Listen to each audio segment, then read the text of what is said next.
Welcome. 皆さんようこそ。We do these evening seminars a few times a year. こういったイベントセミナーは年に2回、3 times. 3回行っております。I'm here 3 times a year. 年に3回来日してますのでね。How many people are here that have never seen me channel before? 私のチャネリングを一度も見たことない人、手を挙げてください。初めての人。There's always more than I think there is in the audience. 必ず思ったよりも多くの方が、そういう方がいらっしゃるのです。So that means we have some new people and we also have my familiar faces I see very often. 初めての方と、常連の方、両方いらっしゃるということですね。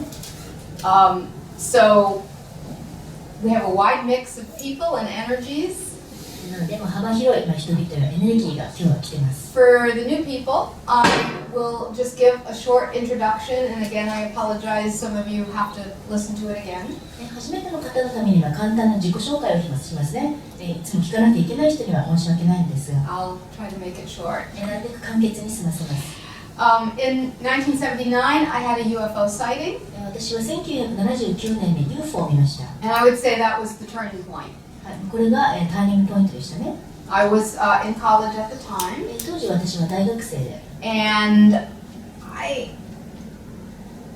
I lived in an area in the US that was really well known for UFO sightings. そしてアメリカでは UFO が出ることで有名な場所に住んでいました。So I wasn't super shocked. なのですごくショックを受けたわけではありませんが。But of course, when it happens to you, it's exciting. もちろんね、実際に目の当たりにするとエキサイティングですね。When I had the sighting, I was in college and I was studying psychology in college. 当時私は大学で心理学を学んでいました。Part of the studies was to learn to put myself into like a hypnotic state. そして習っていたことの一つが自己催眠を覚えることです。And for it was studying self-hypnosis. 自己催眠を練習していたということですね。学んでいた。I discovered that I could also perceive reality differently when I was in that state. また催眠に入っているときは現実の認識の仕方がいつもと違うことに気がつきました。Did you hear this? Yeah. 聞こえましたね。ETs are calling. 宇宙人が呼んでるんですね。And I also could receive messages. またメッセージも受け取るようになりました。But of course, I didn't know what channeling was at that time. ただ当時チャネリングについて何も知らず。So we go forward a few years. I graduated college, moved to Los Angeles. その後何年か経って私は大学を卒業してそしてロスに引っ越しました。It was right at the time when Shirley MacLaine's book came out, Out on a Limb. ちょうどシャーリー・マクレーンの Out on a Limb という本が出てきた時です。In that book, she introduced the idea of channeling. そして彼女はそこでチャネリングという概念を紹介しました。It was fascinating. すごく魅力的でした。And just through a series of synchronicities, somebody called me one day and said, "Do you want to go to a channeling?" そして一連のシンクロを通じてある日友達から電話がかかってきたんですね。これからチャネリングを見に行かない。They said there was a channel who was going to be channeling a doctor. お医者さんの霊をチャネリングする人がいるから。I thought, why not? じゃあ行ってみようじゃないかと思いました。 So we went. そして行って。But when we got there, we found out that it wasn't a guy channeling a doctor. でも実際はそのドクターのお医者さんの霊のチャネリングじゃなかったんですね。 It was a guy channeling an ET. 宇宙人のチャネリングだったんです。Perfect for me. 私にはぴったりのテーマですね。And it wasn't just some guy. It was a guy that now I think most of you know, Daryl Anka, who is channeling Bashar. チャネラーはそんじょそこらの人ではなく、今皆さんの多くもご存知のダレル・アンカですね。バシャールをチャネリングしてたんです。This was around 1984, maybe? ちょうど1984年あたりでした。And Daryl was just starting. ダレルは始めたばかりでした。So that was like the introduction to the ET energy for me. なので私にとってはこれは ET のエネルギーへの紹介だったんです。Things happened really fast after that. I had a dream where a boy from India appeared. その後いろんなことが起きて、そして夢の中でインド人の少年が現れました。And he touched my chakras. 彼は私のチャクラに手を触れて、And he said, "You will be a channel." あなたはこれからチャネラーになりますって言うんですね。I kind of freaked out. ちょっとびっくりしちゃいました。 I knew what a channel was, but how could that happen for me? チャネラーってどういうことか、どういうものか知っていましたが、私が何なんてと思ったんですね。 What? All these synchronicities kept happening. しかし、いろんなシンクロが続けざまに起きて、 Daryl's wife called, told me there was a channeling class, there was one space left, she signed me up. ダリルの奥さんが電話をかけてきて、チャネラー養成講座の席が1枠だけ空いてるって言われたんですね。 So I had to go to the class. で、私の名前をもう入れたって言うんで行くしかありませんでした。It was like, you know, when the universe really wants you to do something, 宇宙が本当に背中を押した時ってそうですね。 you get pushed. でも押してもらうんです。 So I got pushed. で、私も押された。 Therefore, all of my channeling often has an ET theme. ということで私のチャネリングは、ほぼですね、ET 的なテーマを持っています。 But I told the guides, the ET guides, if I'm going to work with ET energy, it has to be practically applicable on planet Earth. 宇宙人のガイドに言ったんですね。宇宙系のエネルギーをチャネリングするんだったら、地球のエネルギーに合ったもの、活かせるものじゃなきゃいけない。I told them I didn't want wah-wah stuff. あまりね、ふわふわと宇宙に浮いたような情報が欲しくないと言ったんです。 It had to help our life on Earth. で、地球での生活の役に立たなきゃいけない。 And I'm really so happy that they followed through with that promise. 彼らがその約束を守ってくれて本当に嬉しいです。Probably most of you, even if you haven't seen me channel, you're probably familiar with some of my books. 私のチャネリングを初めて見る人も私の本は読まれたことがあるかもしれません。 Especially the oldest one on Prism of Lyra, 特に一番古いプリズム・オブ・リラという本。 which really talks about our galactic family. それは私たちの銀河ファミリーについての話です。 That book was like the seed from which so many other teachings have sprung.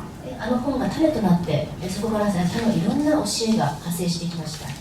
So I came to Japan for the first time, I can't believe this, in 1990. そして初めて日本に来たのはもう信じられないことに1990年のことです。 And back then, channeling was really new. 当時本当にチャネリングは初めてのもので、 People were still kind of scared of ET stuff. まだ人々は宇宙人情報を恐れていました。 So I didn't do a lot of ET stuff at that time, although the book was out at that time. なのですでにその本は出ていましたが、あまり宇宙人の話は当時私もしなかったんです。 But I would say the last 10 years, the ET energy stuff has really accelerated. ただここ10年で宇宙人のエネルギーの情報は本当に加速しました。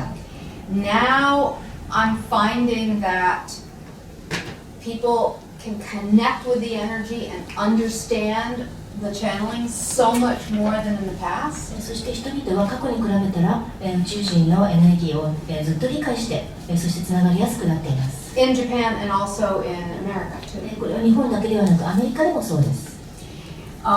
But I spend most of my channeling time in Japan. しかし私は日本でほとんどのチャネリングをしてるんです。 So you guys that I see all the time, なのでいつも会ってる皆さんは you really help me bring in this information because everything's usually born in Japan first before it's brought to America. なので皆さんのおかげでこの情報が入ってきてるとも言えますね。でアメリカで教える前にまず全ての教えは日本で生まれるから、日本で降りてくるからです。 Therefore, I'm very, very grateful for that. Thank you, everybody. そんな日本人の皆さんに本当に感謝しています。 Thank you for your support and your energy. 皆さんのエネルギーとサポートに感謝しています。 So tonight, you're going to see a channeling. ということで今夜もチャネリングをしたいと思います。I'm not sure who's going to come through. It will most likely be either Sasha or Jermaine. どちらかわかりませんけど、確か、多分、サーシャかジャーメインだと思います。 Sasha is the being from the Pleiades that I channel. サーシャは私がよくチャネリングするプレアデス人です。 She also says she's my future self.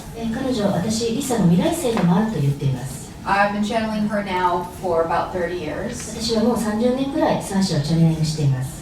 And she tends to come through because she's a physical being on another star system. She can relate to us having bodies.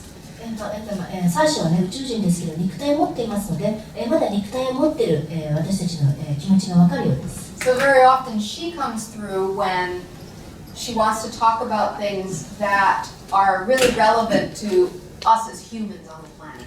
なので、地球に生きている私たち人間、地球人、それに関連するような情報をよく、サーシャがもたらします。I suspect she might come through tonight, but I can always be surprised. 今日はサーシャが来るような気がしていますがね、でもよく意外なことが起きますから分かりません。The other one calls himself Jermaine. もう一人はジャーメインと名乗る存在です。 It's not Saint Germain. セントジャーメインとは違います。In English, the word Germain has specific meaning. It means coming from the same source. 英語でジャーメインという言葉は、同じ本源から来るものという意味です。It can also mean relevant. また、関係あるものという意味でもありますね。So he chose that name just to express the idea that his consciousness system comes from the same source of all that we all do. この名前を選んだ意味は、ジャーメインという意識体系が私たちと同じ源から来ているということを表すためです。It's actually a group consciousness. ジャーメインはグループ意識です。The best way to describe it is that if our entire galactic family all finished all their work and ascended and became a group consciousness, that would be like what Jermaine is.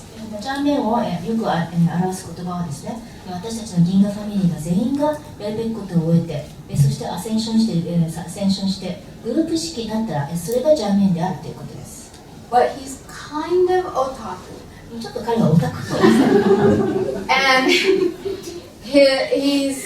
he loves like really esoteric stuff. ジャーメインはエソテリックな、神秘主義的なことが大好きで、And he gives people headaches sometimes. 話をしすぎて頭痛を起こす時がありますね。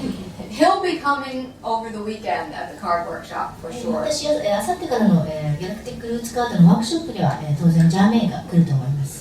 But he might surprise us tonight. でも今日もね、意外にも彼が来るかもしれません。So you'll see that my eyes will be closed when I channel. 私はチャネリングするとき、目を閉じて行います。I go into a kind of a trance state.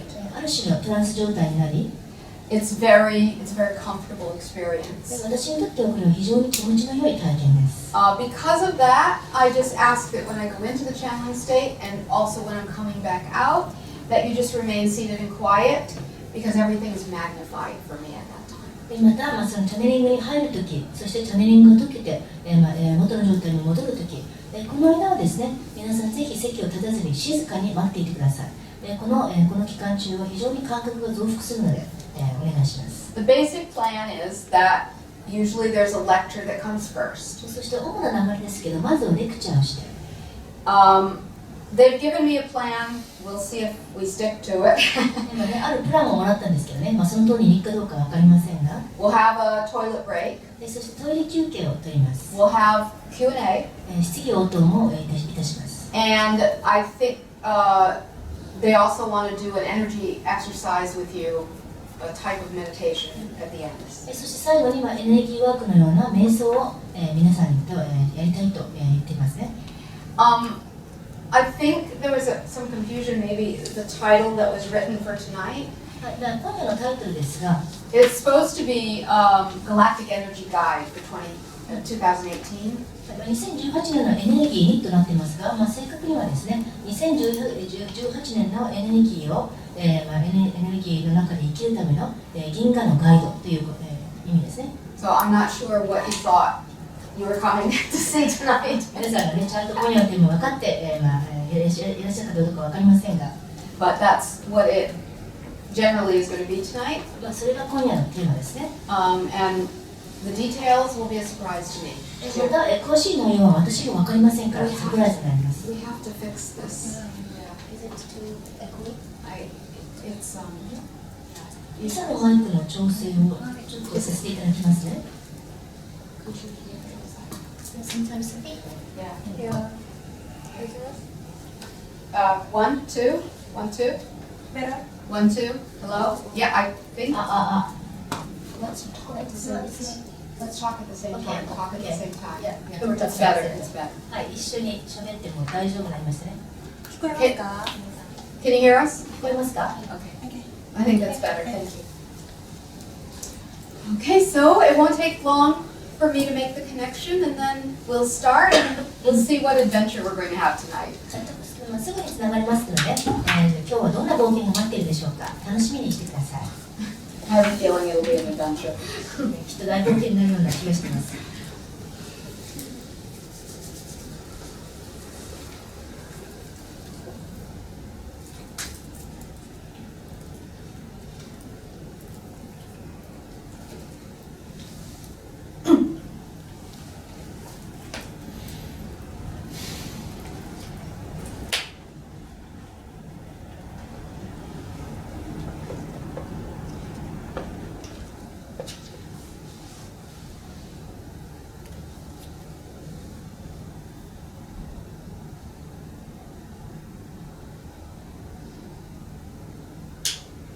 Hello there, it's Sasha here. はい、こんばんは、サーシャです。We were going to ask you to guess. はい、皆さんに当ててもらおうと思っていたんですけどね。どっちが来るか。Thank you for coming tonight and sharing this night with us. 今夜は私たちと夜をお過ごしいただきありがとうございます。As Lisa said in the introduction, we did want to come tonight because some of what we want to discuss tonight might be a bit abstract. 先ほど、リサが言ったようにですね、今夜私たちが来たのは、少し抽象的な話を、させていただくからです。And we feel it would be best if someone with a body spoke to you rather than a group consciousness that is even more abstract. だからこそ肉体を持った私たちが、話した方がいいと思ったんですね。グループ意識だと余計抽象的になりそうですから。So as you heard tonight's one of the themes for tonight is the Galactic Energy Guide for 2018. すでに言ったように、今夜のテーマは2018年のための、銀河のエネルギー外記です。But much of what we're going to talk about is not just limited to this year. しかしこれから話すことは、今年だけに限られたものではありません。As many of you know, we often throw a lot of ideas into one lecture. 私たちはさまざまなアイデア、さまざまな概念を一つのレクチャーに盛り込むことがあります。And we always want to help you be able to see a bigger picture. そしていつも皆さんがもっと大きな全体像を見られるように手助けしたいと思っています。So before we begin, there's a couple of things we want to review. We know there are some new people, but we're going to try to review them very quickly. そして初めての方のためにですね、いくつか復習、おさらいしたいことがあります。簡単に。Because they are concepts to understand, so we can go further with what we want to talk about tonight. これらの概念をまず説明して理解していただいてから話を進めていきたいと思います。First of all, those of you, of course, who have attended workshops or read some of the books, you understand what we're talking about when we talk about the transition from third to fourth density.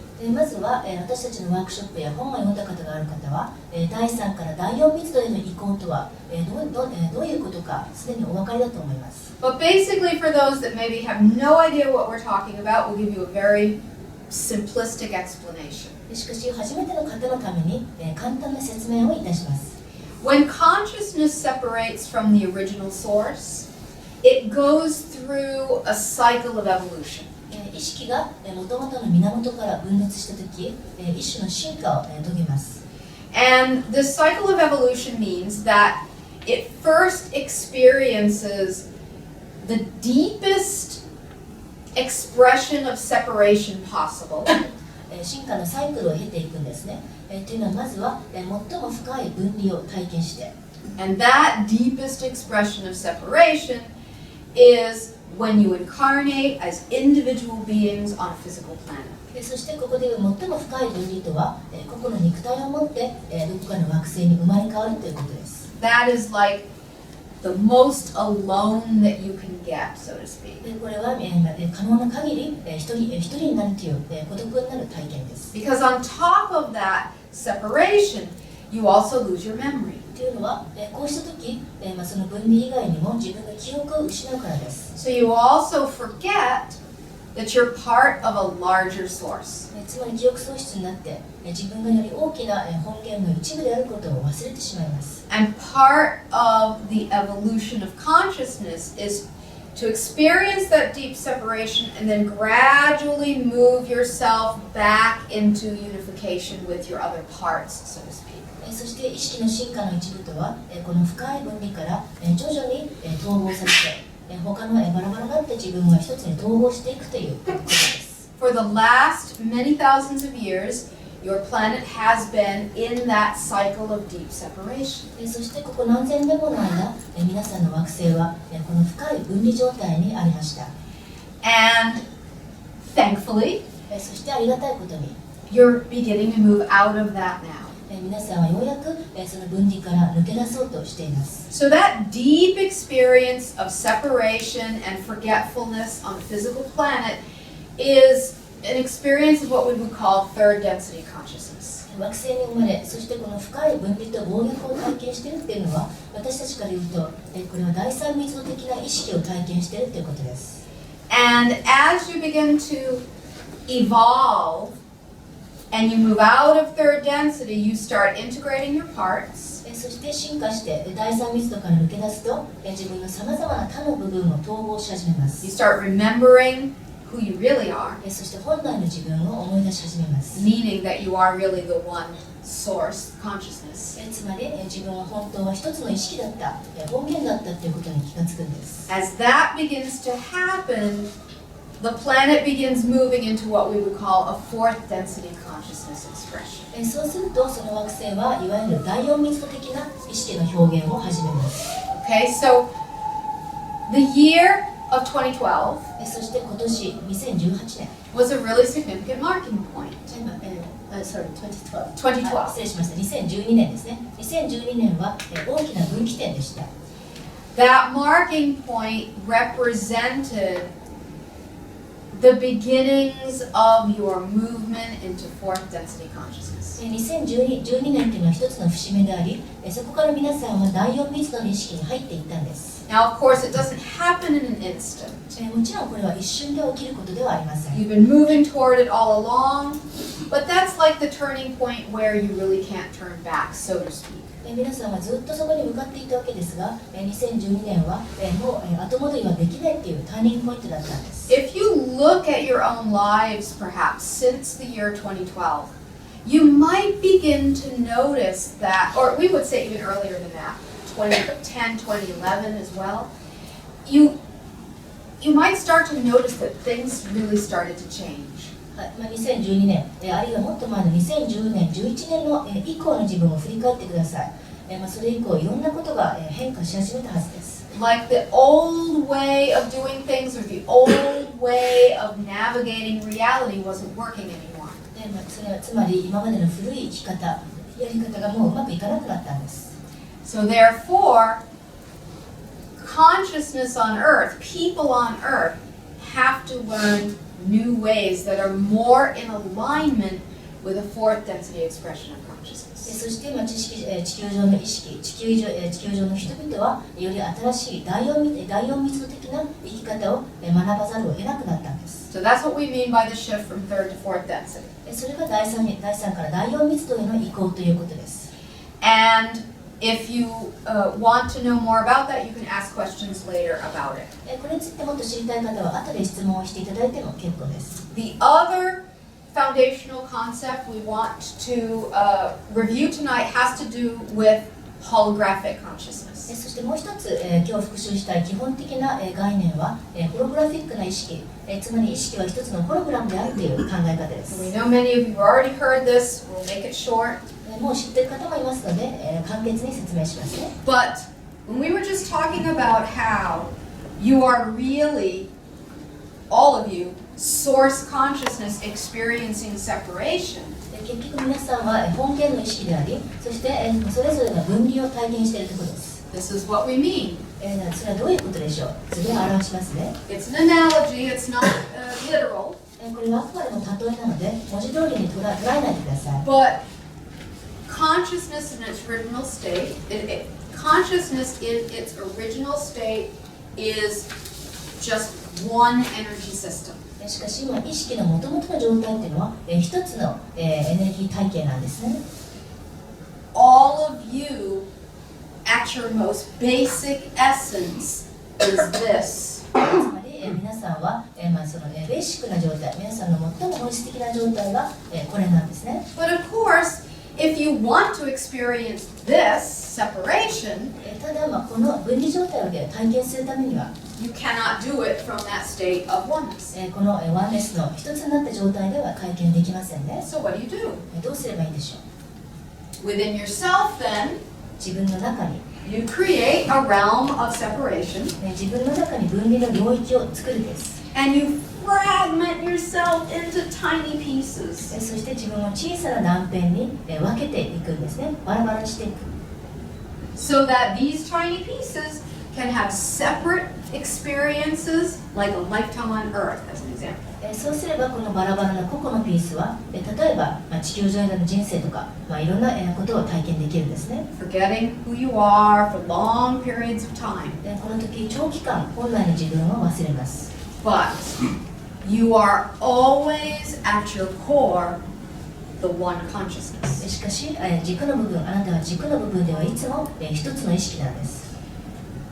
So this one consciousness, この一つの一なる意識、 if it's you, それがあなただとしたら we put an I here to represent that one consciousness. ここに目を描きますね。これが一つの意識を表しています。 If it's really you, then every singular lifetime that is experienced in the realm of separation is still you. これが本来のあなたであれば、分離の領域で体験する個々の人生もすべてあなたなんです。 There is nothing that exists outside of you. あなたの外に存在するものは何一つありません。 This can be a very difficult concept for the singular beings to understand. ただ個々の、個人にとってこれは非常に分かりにくい概念かもしれません。 But for your next evolution of consciousness on your planet, it is an essential idea to begin to understand. しかし地球人が次の意識の段階に進化するためには、ぜひとも理解していただきたい概念です。 Forgive us for using this analogy again. もう一回この例えを使って申し訳ないのですが、 But, you know, if you have a photograph of an apple, 何度も使っている例えですね。リンゴの写真があったとします。 you tear it up, それをビリビリに炙って、 and then the little pieces become like jigsaw puzzle. すると個々のピースがジグソーパズルのようになります。 That's a linear way of looking at reality, これがいわゆる直線的な見方なんですね。 but that's not who you are. しかしこれは本来のあなたではありません。 If you have holographic film, ホログラフィックフィルムというものがあります。 and there's a picture of an apple, そしてそのフィルムにリンゴの写真が写っていたとします。 and you cut that into many, many tiny pieces, それを個々の断片に切っていくとします。 then you take a tiny piece and you examine it. その小さな破片をよく見たら、 When you examine it, you find that the image is still there of the complete apple. その破片の中にも完全なリンゴのイメージが入っているのがわかるでしょう。 No matter how small you tear it, どんなに小さな断片に破っても、 it's still a complete apple. それでもそこに完全なリンゴが写っています。 That is who you are. それが本来のあなたです。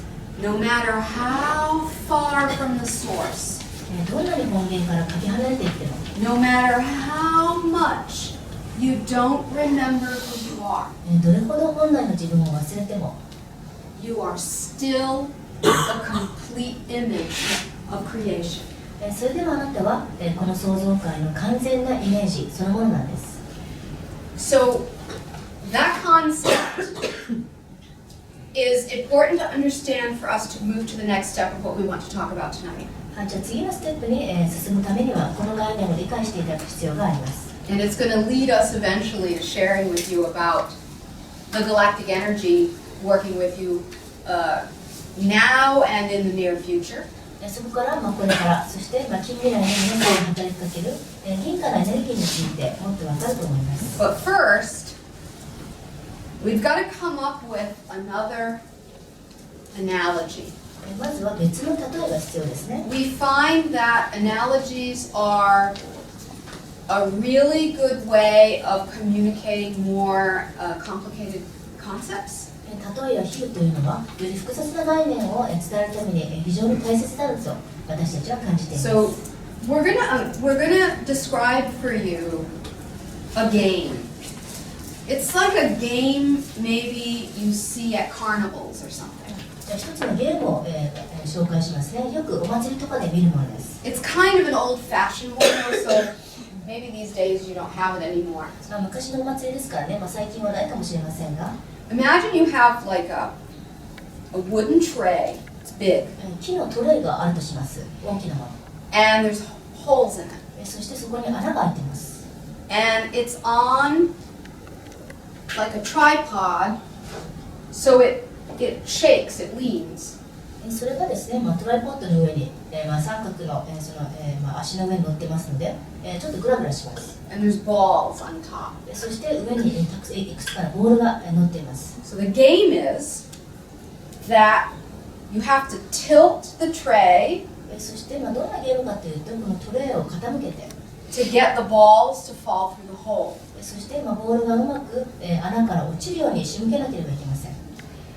And it requires you, when you play this game, to have a really good sense of balance. なので、このゲームをするときはバランス感覚が問われます。 There are times then the tray might fall like this. そしてトレイがこんな風に傾くときがあります。 And this is kind of physics of the earth. これは地球の力学と関係しています The が、 weight of the balls then rush to the other side. こっちに傾けると、ボールの重みがバーってそっちに傾きますね。 So this is an analogy for how the universe is always seeking balance. これは宇宙が常にバランスを求めているということの例えです。 Even in your laws of physics, the universe is always seeking balance. 物理の法則を見ても宇宙は常にバランスを追求しています。 And you've become used to being human and you've become used to being physical. しかし皆さんは人間であること、そして体を持っていることに慣れてしまいました。 And have forgotten that even nature is always trying to balance itself. そして自然界でさえ常にバランスを取ろうとしていることをつい忘れてしまいます。 Humans have instead tried to master nature and make it do what it wants. しかし人間は自然を支配して、思い通りにさせてこようとしました。 But in a sense, nature always pushes back. しかしある意味自然は必ず抵抗するんですね、それに。 Therefore, no matter how unbalanced things become, the natural energy of creation is always to try to move you back to balance. ですからどれほどアンバランスにしても、自然な創造感の力は常にバランスを取り戻そうと促します。 Why are we talking about this? なぜこの話をしているんでしょう。 Because we want to talk to you about something we could call a holographic realignment process. 私たちがホログラフィックなリアライメント、つまり再び調和を図るというプロセスについて話をしたいからです。 We'll describe it. じゃあどういうものでしょう。説明しますね。 If it's true, you are all one. もし皆さんが本当に一つであるということが真実であれば、 And when you fragmented, そしてそんな皆さんがバラバラに分裂しましてね、 there's nothing missing. すると何一つ欠けているものはないということです。 You're still expressing a whole, バラバラでもそれぞれが一つの全体性を表しています。 and you can't ever tear off a piece of yourself. そして自分の一部を剥ぎ取ってなくすということはありえないです。 Then the universe is fundamentally always balanced. ということは宇宙は常にバランスが取れているということですね。 But when you have a planet, maybe like yours, しかしもし、例えば皆さんの地球のような惑星があって、 where maybe you see horrible things happen, 悲惨な出来事が起きているとします。 and you think the universe is out of balance, そして皆さんはこの宇宙はアンバランスだと思ったりします。 and then you judge it, バランスが崩れていると思っ and て you try to fix it, 判断したり、宇宙を何とか修正しようとします。 and you get more and more frustrated. するとさらにもどかしくなって、 Over time, you learn how to find the balance point that even within what you might call darkness, そして時間とともに何とかバランスを保とうとするんですね。いわゆる闇があったとしても、 something is always happening to balance it out. たとえ闇が存在しているとしたとしても、常に何かが起きてそのバランスを取ろうとしていると思うとします。You just maybe don't see it. Maybe you don't see the full picture. つまり全体像が見えないんですね。Okay. Hopefully, we've kind of laid the groundwork there. じゃあここまでで基本的な考え方をうまく伝えられたでしょうか。 Let's look at your Earth now. じゃあ皆さんの地球を今見てください。Right now on Earth, on the surface, it looks like there's a lot of chaos. 今の地球を見ると、表面的には混沌としてますね。And there's a lot of fear. そして恐怖に満ち溢れています。A lot of unexpected things happening. そして意外なことが、予期せぬことがいろいろ起きています。And a feeling of powerlessness. そして人々は無力感を感じています。If Earth is part of the hologram of creation, しかしもし地球もまた創造界のホログラムの一部だとしたら、 then even though what's happening on Earth seems out of balance, その場合はたとえ今地球で起きていることがアンバランスに見えたとしても、 there's gotta be another force that is maybe more unseen, それでも他の勢力があるはずだと、もしかしたらそれは見えない力かもしれない。 but this force is moving you toward balance. その見えない力が皆さんをバランスの方へと促しているんです。 This is the holographic realignment process. これがホログラフィックな意味での再調和ですね、のプロセスですね。バランスを取り直すプロセスと言ってもいいでしょう。 So there are energies then that work with you all the time. 常に皆さんに働きかけているエネルギーがあります。 Some of the energies, if you've been working with us before in the past, you know many of the energies we talk about, like Sirius, like Orion, etc. 私たちを知っている方はよくご存知ですね。私たちよくシリウスやオリオンやいろんなエネルギーの話をします。 But all of those energies, both known and unknown, そういったエネルギーのすべて、知られているもの、そして知られていないもの、 they are keeping the fabric balanced. こういった勢力が全体のバランスを保っているとしたら、 So as a civilization begins to move into fourth density, ある文明が第4密度へと動いていくと、 one of the things that happens is that it seems like things get worse before they get better. 第4密度に入っていくとですね、物事が好転する前に一瞬悪化するように見える時があります。 This is because old structures start disintegrating. なぜならまずは古い構造が壊れていくからです。 Old structures start disintegrating and the new ones are not yet fully built. 古い体制が崩れていって、そしてまだ新しい体制ができていないってことですね。 And so there's a sense of fear of the unknown, こういう時は人々は未知への恐れを感じます。 a feeling of insecurity. そして不安を感じます。 That's the period that humanity is going through at this time. それがまさに皆さん人類が今体験している時代です。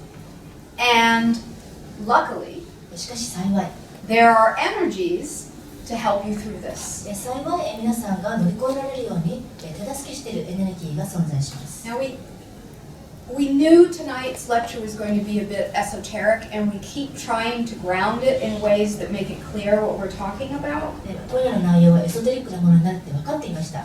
ですからなるべくはっきり伝えられるように私たちもなるべく地に足のついた言葉を使って説明していますが、 But we know maybe it still sounds a little bit esoteric. でもまだちょっとエソテリックな話ですよね。神秘主義っぽい話になっちゃってます。 When we talk about energies that are helping to keep things in balance, we're not like talking about specific guides or specific individual beings. 均衡を保とうとしているエネルギーがあるっていうのは特定のガイドのことでもないし、何かエネルギーが存在がいるってことでもないです。 We're talking more about archetypal energy. でもここでいうエネルギーというよりアーキタイプ的な原型としてのエネルギーです。 But of course, also for us, the way we talk about archetypal energy is always through star references, let's say. そして私たちはよくアーキタイプを表すときに、星の例えを使います。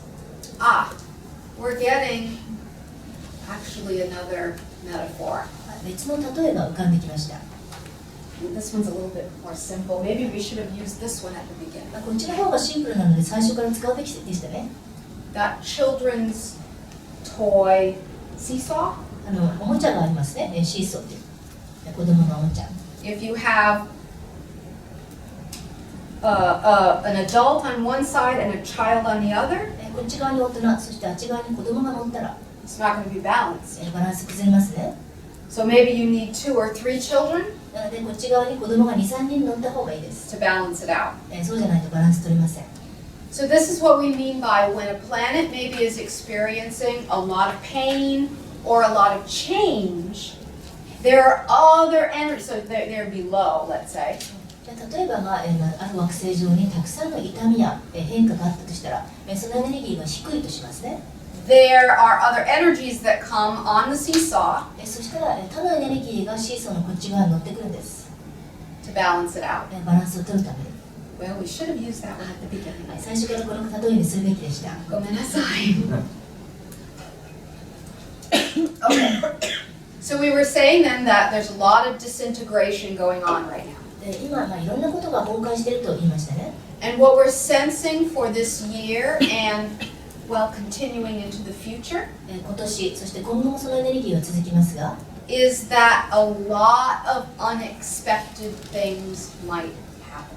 今後もたくさんの予期せぬことが起こり得るかもしれないということです。And that's going to leave people feeling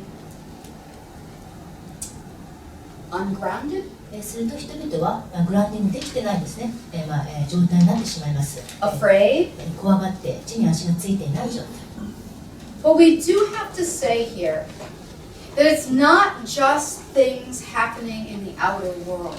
ただ、ここでは単に外の世界で何かが起きるっていうだけの話ではありません。 It's also things happening in the inner world. 内面の人々の内的世界でもいろんなことが起きるということです。 We've talked to many people. 私たちはいろんな方々と話をしました。 They talk about what's happening inside them. みんな内面で起きていることについて語ります。 Nothing's really happened in the outer world, 特に外界で何か起きているわけではないのに、 but something feels weird でも何かが変だと、 and they don't know what to do. 内面で変な感覚がしてどうしていいかわからないと訴えます。 This has to do with this change that we're talking about, これこそが私たちの言っている変化です。 the disintegration. つまり何か崩壊が、内面でも何かが崩壊しているんですね。 Okay, so now we're going to talk about some star energy dynamics. はい、ではこの次にですね、星のエネルギーについて説明をします。 And we're talking archetypes here, okay? So 星のアーキタイプ、原型についてです。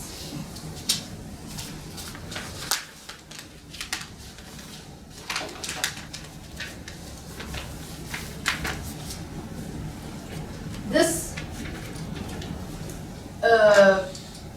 we've drawn an infinity symbol on the board. はい、これは無限のシンボルですね、8の字。 And we put a triangle on the left side. そしてこの左側に三角形を描きました。 Let's just say that side of the infinity symbol with the triangle represents your galaxy.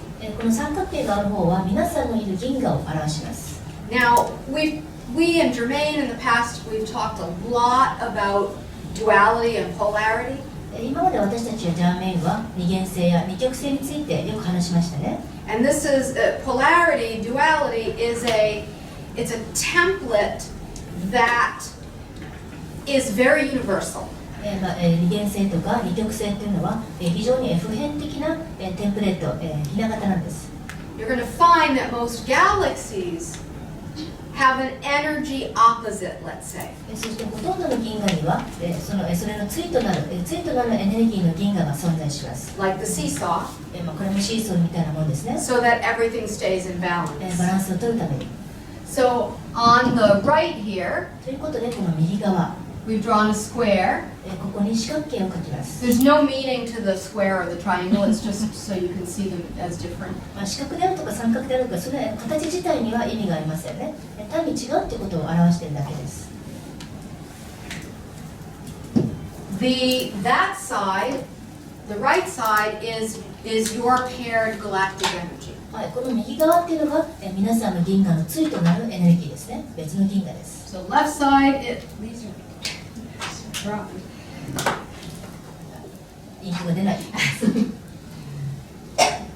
This is you on the left. この左側にいるのが皆さん。Some of you know what the paired one is here. そしてこっちの対となるものも分かっている方いますね。Anyone want to say? 言いたい方。どんな銀河でしょう。Andromeda. アンドロメダです。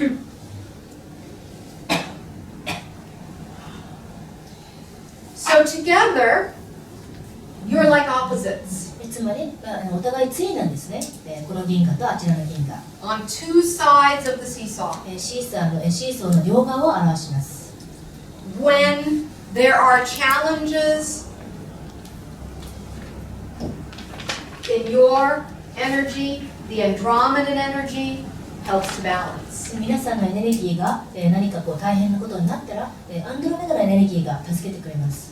So this is when we talk about the Galactic Energy Guide 2018. ということで、2018年の銀河のエネルギーガイドというタイトルですが、 One of the main energies that has already started working with you on that archetypal energy, on that archetypal level, is the Andromedan energy. ということで、すでにアーキタイプ的なレベルで皆さんに働き始めたエネルギーが、その一つがアンドロメダです。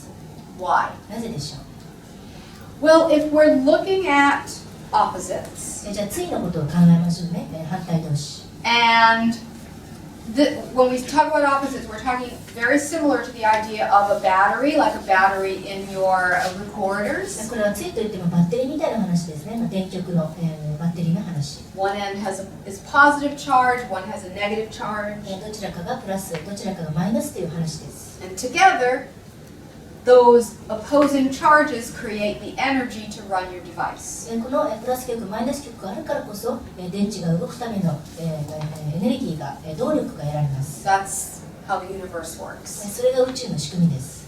So, the archetypal energy of your galaxy, では皆さんの銀河の、アーキタイプとしてのエネルギー。 we would consider it to be male. こちらの銀河ですね。皆さんがいる銀河は男性的なエネルギーを持っています。 Male energy is more structured. より構造がしっかりしているということですね。型がある。 It utilizes form. また形を重要視すると。 We would say the Andromedan energy, archetypally speaking, そしてアンドロメダの原型的なエネルギーは it's more feminine. より女性的です。 Less form, つまりより形がなくて、 more fluidity. より流動的なものです。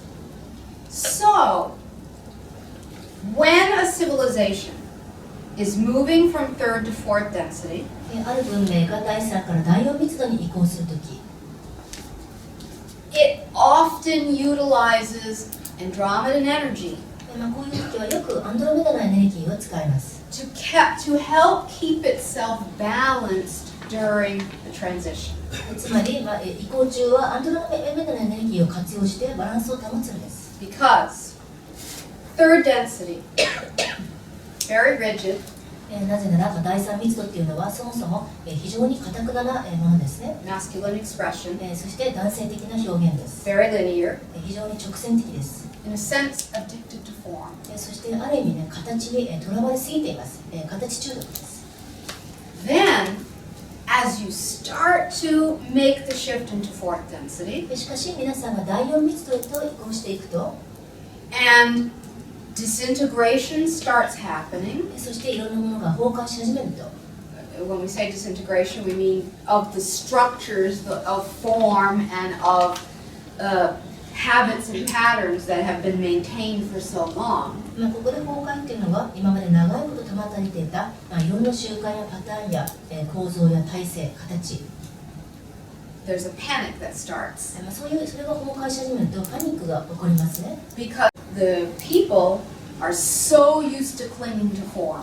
人々は形にしがみつくことに慣れているからです。They've used structure to help navigate them through the reality. いろんな枠組みや構造にしがみつくことでこの現実を生きてきました。What happens when that structure starts disintegrating? ではその形や構造が崩壊し始めると何が起きるでしょう。 They feel disoriented. 方向感覚がなくなり、They feel scared, 怖くなり、 confused. 混乱し、 All of that is a natural response as the energy starts changing. このすべてはエネルギーの変化に伴う自然な反応です。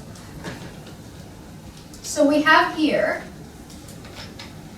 some of you are quite familiar with this, 皆さんがよく知っているカードがありますね。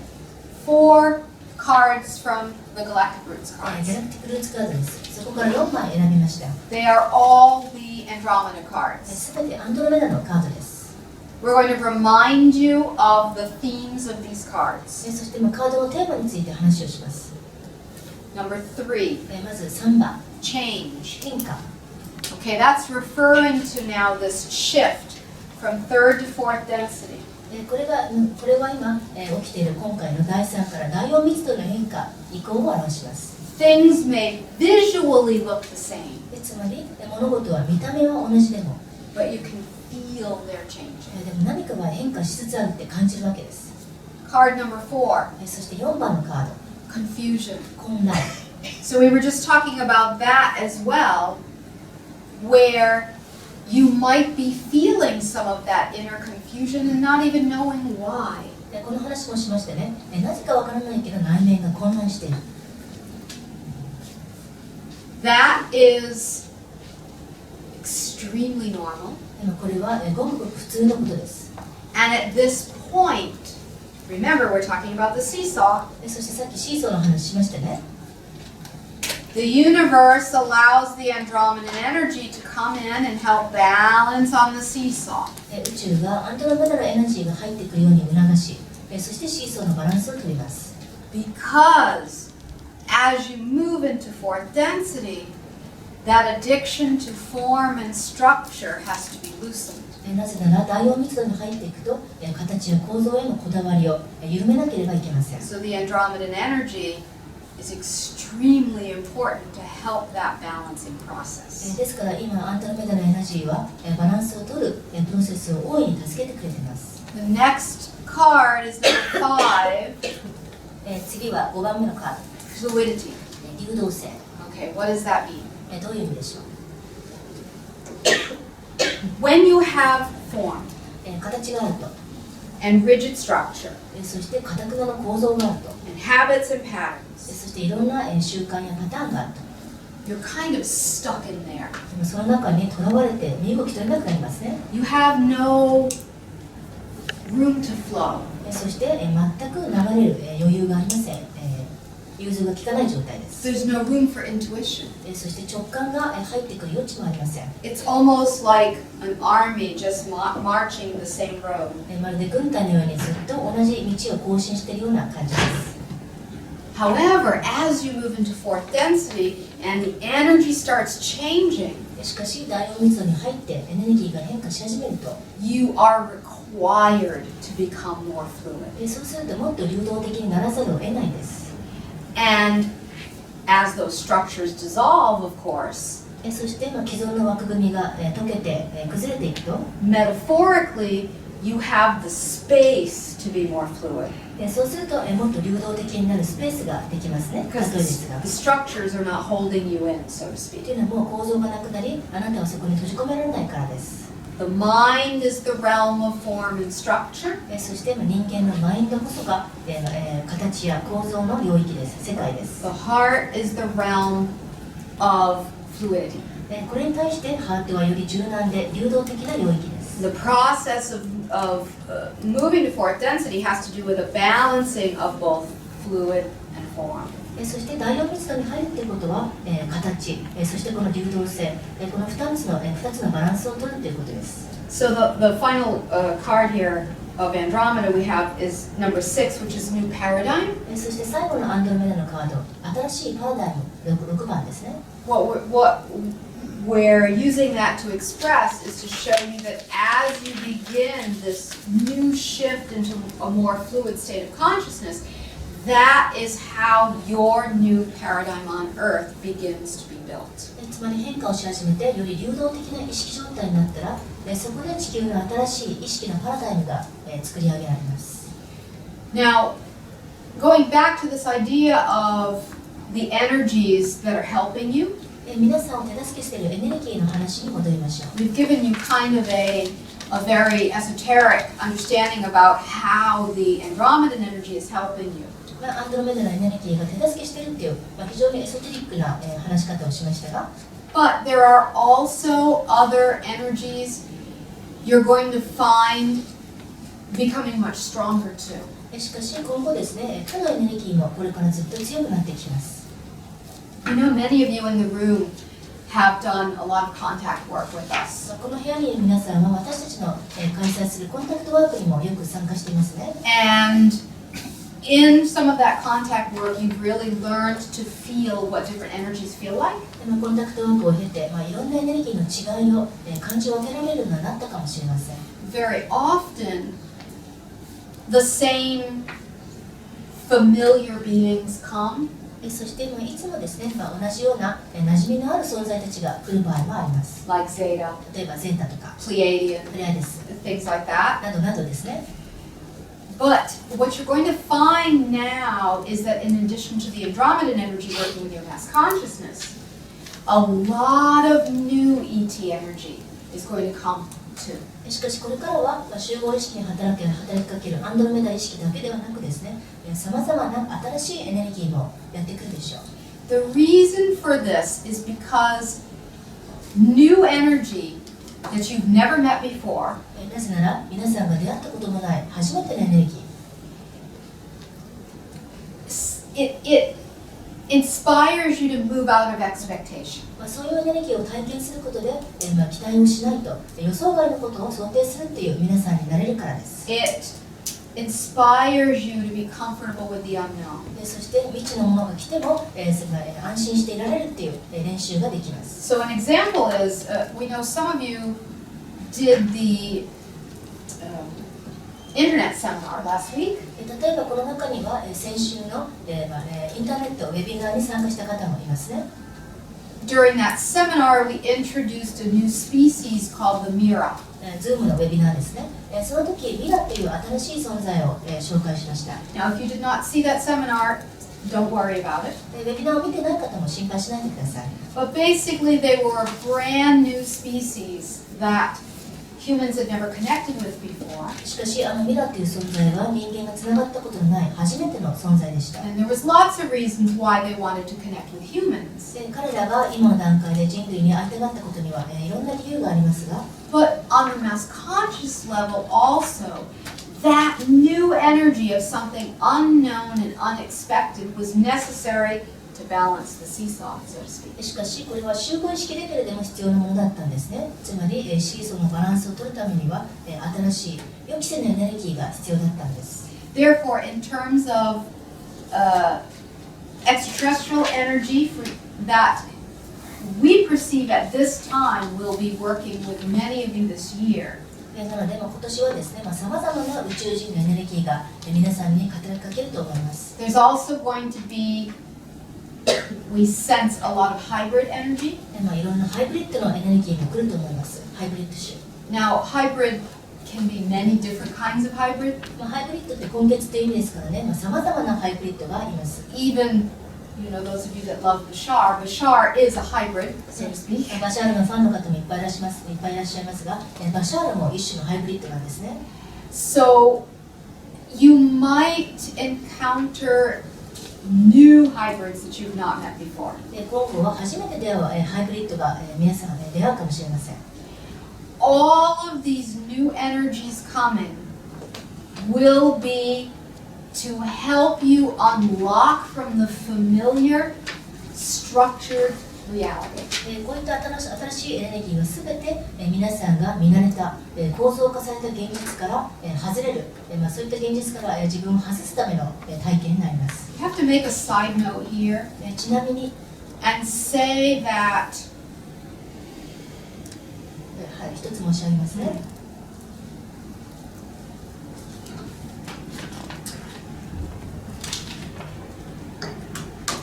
that when we talk about this, we're talking on a mass conscious level. この話をしているときは、集合意識レベルの話です。Meaning that when new energy comes to a planet, there are often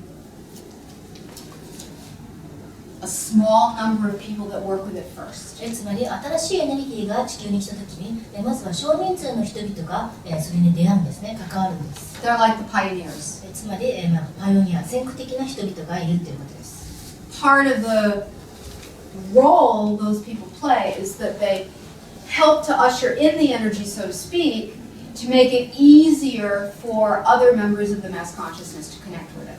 まずは先駆者の人間がそのエネルギーに出会い、そうすることで他の人々がそのエネルギーに慣れて出会いやすくなります。Therefore, a lot of the work we do with you is pioneering work.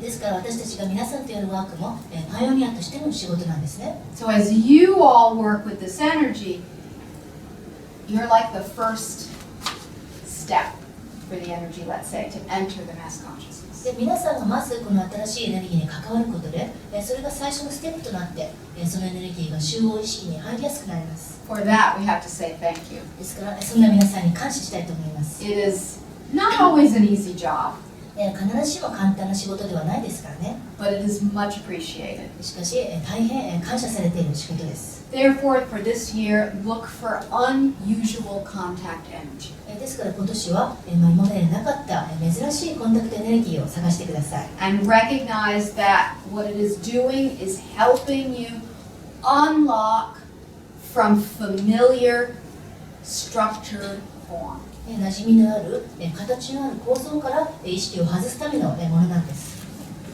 Now, whenever we talk about this stuff, we always want to make it clear that the external world is a reflection of the internal one. こういう話をするときはいつも覚えておいてほしいんですけど、外の世界は内面の世界の鏡です。Therefore, the changes we're talking about externally are absolutely being generated from within you. ですから外の世界で起きている変化は間違いなく皆さんの中から起きているものです。This is why we were talking about how maybe some of you might just feel weird. だから言ったんですね。すごく変な気分がする方々がいるかもしれない。This is because you might be finding that old habits of how you live your life suddenly don't feel right anymore. 今までの生き方や古い習慣が突然何か違うなと感じられるかもしれません。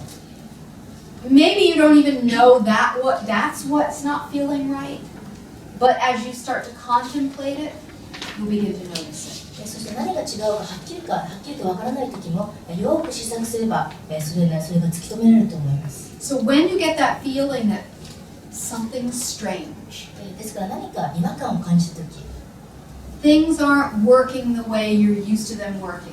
そして今までと同じようなやり方ではもううまくいかなくなったと感じる時、That is always a sign that some big internal changes are happening. それは必ずこれから大きな内面の変化が起きているということですね。そういう兆候です。And one of the most powerful things you can do at that time, じゃあそういう時期はどう過ごせばいいんでしょう。even though it's going to sound really simple, すごくシンプルですが非常にパワフルな方法です。is to start to change your habits. 今までの習慣を変えることですね。Even small ones. まずちょっとしたことから始めればいいです。Because what you're doing is you start activating new areas of the brain. 今までの癖を変えることで脳の新しい部分を活性化し始めます。You create a fluidity instead of a rigidity. そして堅くなやり方から融通の利く流動的なやり方へと変えていくことができます。And that fluidity within your consciousness is necessary to get to the next step as you evolve into fourth density. そしてこの意識の柔軟性、流動性こそが第4密度に入っていくために必要な次のステップです。So we know we have given you a very esoteric lecture tonight. 今夜は非常にエソテリックな内容になってしまいました。 And you might be wondering, what the heck is she talking そして一 about? 体何の話を彼女はしてるんだと思われるかもしれません。 Some of you also know that often we like to blah blah blah while we're doing energy work. しかし私たちはいろんなおしゃべりをしながら同時に皆さんにエネルギーワークをしていることがよくあります。 So there's a lot of energy work being done. ですから今日もたくさんのエネルギーワークが行われていま We're す。 going to continue with that tonight as well. また今夜も引き続きエネルギーワークしていきます。 What we're going to do right now is, in a moment, we're going to give you a little bit of a toilet break. でこの後、簡単なトイレ休憩をとって、 Then we'll have Q&A after. その後質疑応答にします。 Then we're going to have an energy experience. そして次にエネルギー的な体験をしていただきます。 See what happens. 何が起きるか楽しみですね。 We would like to thank you for your attention. では皆さんのご清聴、ここまでのご清聴ありがとうございます。 What we're sensing from you is that though mentally you might not be necessarily absorbing everything that we're saying, what we're feeling is that on a deeper level there's a resonance. 頭の中で全て私たちの言っていることを吸収できないとしても、心の中では非常に共鳴されていると私たちは感じています。 We have a process we're doing with you tonight, so we just finished step 1.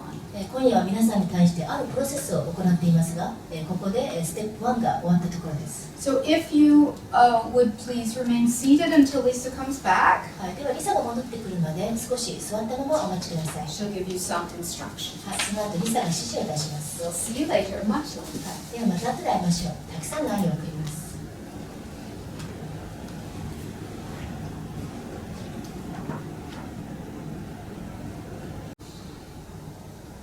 Right, hello again, it's Sasha.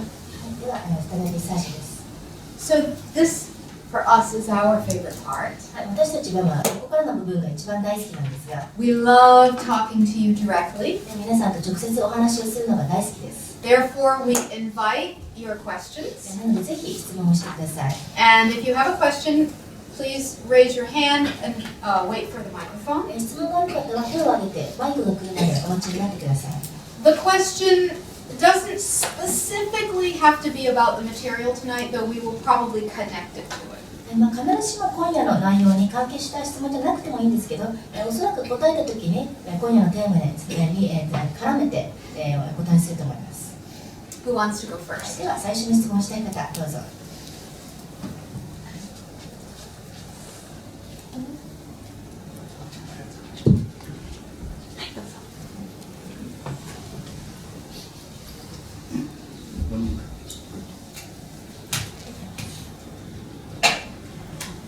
こんにちは。こんにちは。石井隆夫と申します。よろしくお願いします。Practice. 先ほど第3密度から第4密度で今の地球人類が移行しているという話の中で私の解釈をしたんですが。So you talked about our transition from third to fourth density. 人間の痛みっていうのはその痛みを自分の横に置いてその痛みから逃げるために同じような人の痛みを癒すというすり替えを多分人類がしてきたというふうに解釈するんですね。So this is my take on this.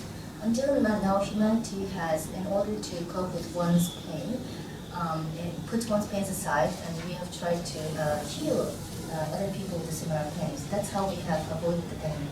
Yes, very good. はい、その通りですね。その時に地球の意識に重力磁場の方へ持ってきた二極の世界においては目の前にあるその痛みにはホログラムとして解釈するというご指導されているというふうに解釈してよろしいんですか？はい。So since we live in this polarized world with the gravity, can we say that the pain that we see in front of us is also a hologram?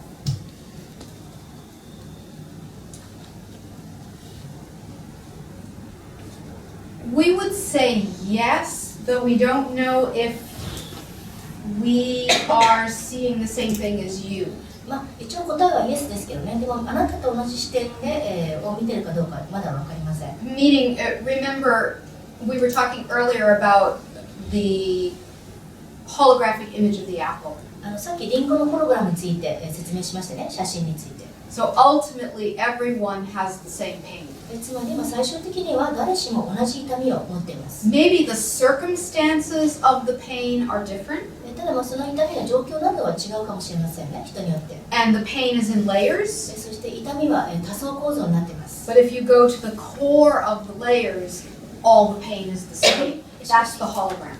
しかし一番軸のところに行くと、全ての痛みは同じです。そういう意味でホログラムです。Is that what you are 同じ意味で解釈されてますか？ホログラムという意味は。解釈しています。Yes. が、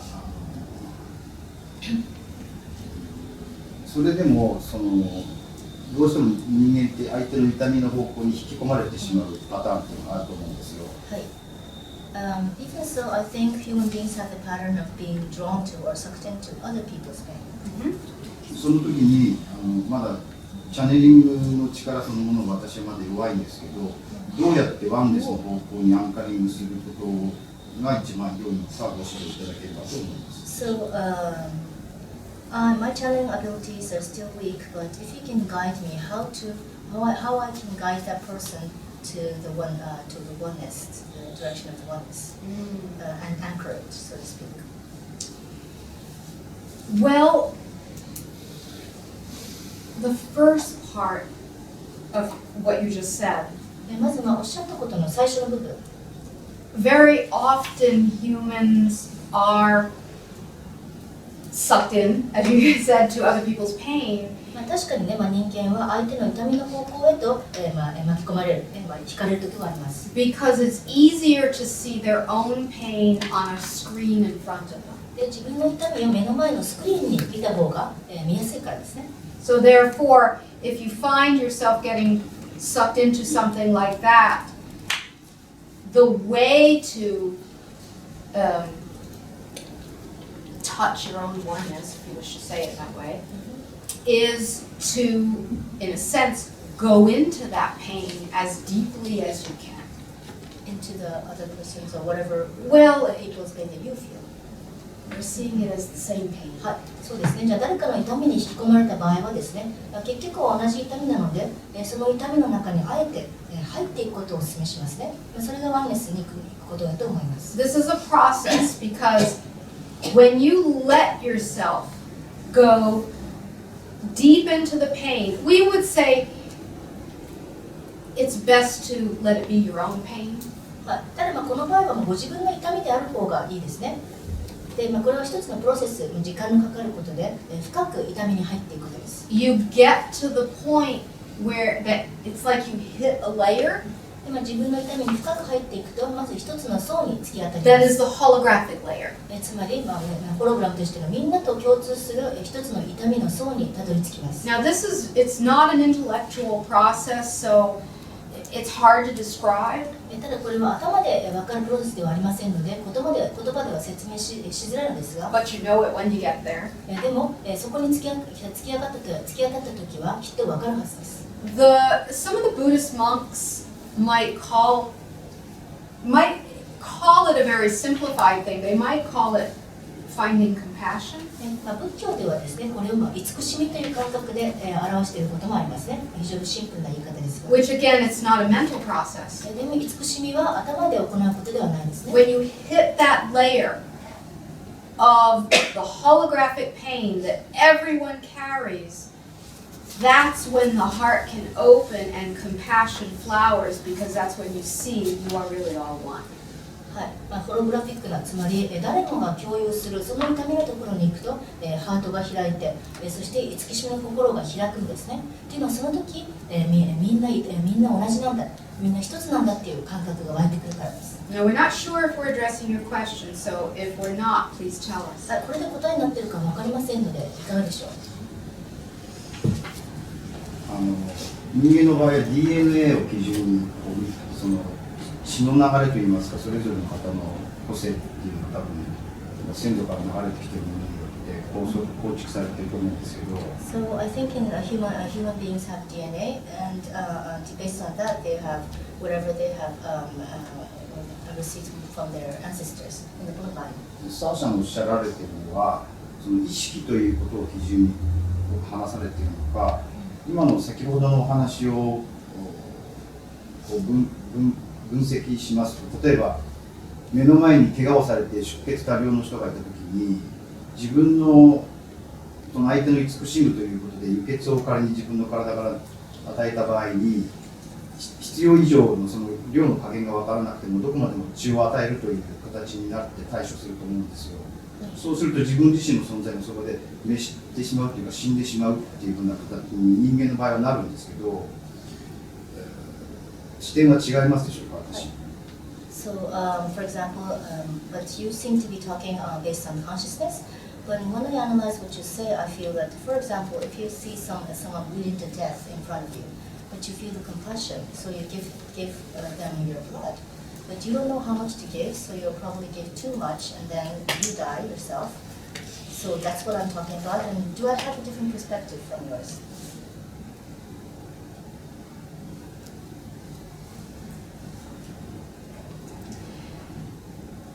We're going to have to answer this a little bit esoterically これはどうしてもエソテリックな答え方になってしまいます。 and bring it back to the lecture tonight そして今日のレクチャーのテーマに戻しますが、 because you might not see the connection we're making. We're going to do our best. その符号点が見つからないかもしれませんけど、なるべく分かるようにベストを尽くします。 This is also a question on the more esoteric level of structure versus fluid. これはやはりエソテリックな話でいうと、形 vs 流動性というね、この2つの違いだと思います。 Or doing versus not doing. あるいは doing 何かをすることと not doing 何もしないことの違いです。 Third density is focused on structure and doing. 第三密度というのは形構造、そしてまた doing 何かをすることに基づいています。 Fourth density is focused on less structure, more fluidity, and letting go. そして第4密度というのは構造や形がよりなくて、そしてより流動的で、そして手放すこと、レッティングをですね、手放すことに基づいています。 Letting go of control. つまりコントロール、何かを管理、コントロールしようとする思いを手放すということです。 So, we're going to give you examples in each framework. では各枠組内で説明をしていきます。 Third density. まずは第3密度。 Super third density. じゃあ、 Okay. 超第3密度的な世界超第三。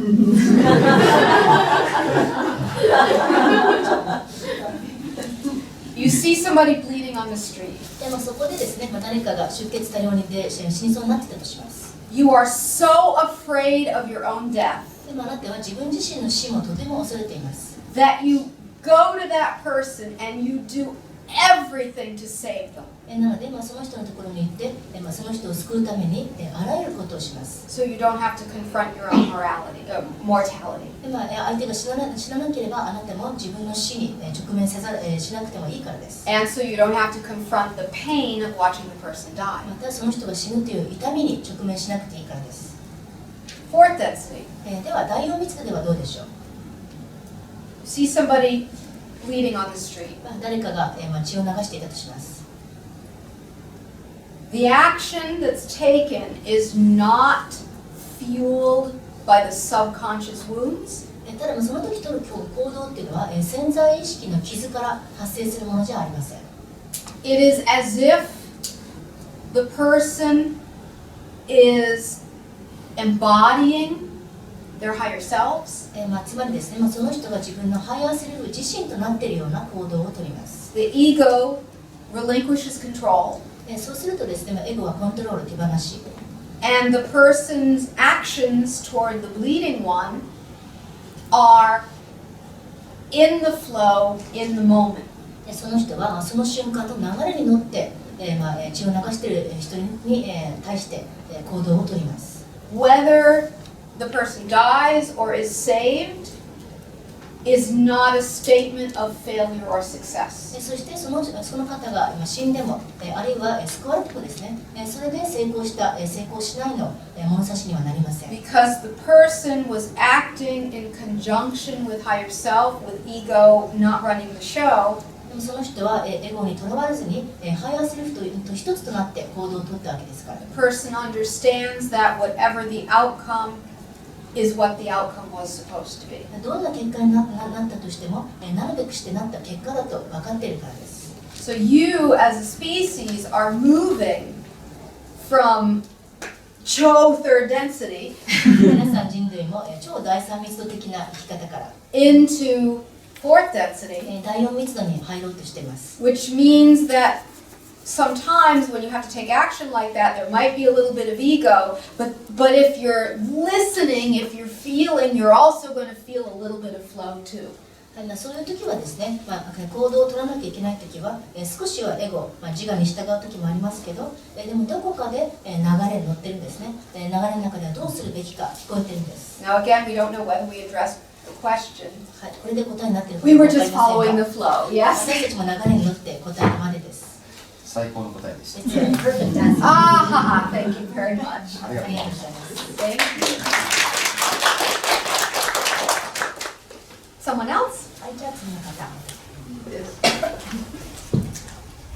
よろしいですか。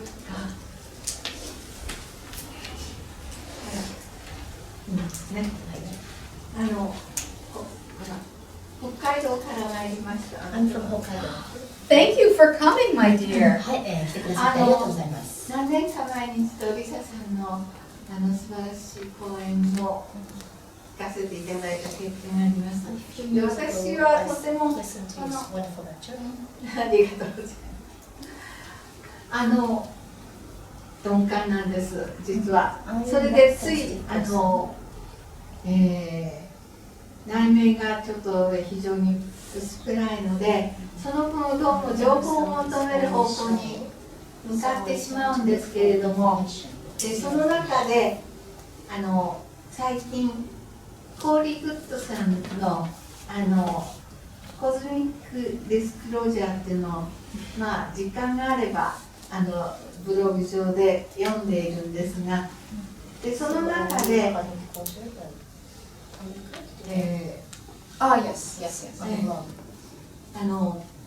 進化には必ずその痛みが伴う、浄化を伴うということで、この地球の歴史上同じようなことがずっと繰り返されてきたということが言われているんですが、で最近のシーズン8のエピソード11かなの中でラーという一なるものの法則を唱えた方のラーの存在を紹介していて、その中で非常にその浄化に伴う痛みっていうんですか、非常に苦しみみたいなものが結構長かった、5万年前もそうだったと、レムリアはとても長い間苦しんだっていうようなお話があっ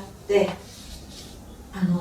すぐには第4密度にならないのかなっていう感じと、それから地球とそれからその上に乗ってる我々人類っていうのはまた速度が全然別なところにあるということになると、逆に言えばコーリー・グッドさんの読むと逆に言えばちょっと悲しくなってくるところがあるので、それについてどうお考えでしょうか。So according to the blog, he or she talks about, when you evolve, there's always pain and suffering, and this has been repeated through the history. And especially in season 8, episode 11, they talk about Ra, the one, and they always say that pain and suffering to evolve, and it was like that 50,000 years ago in the Homo too.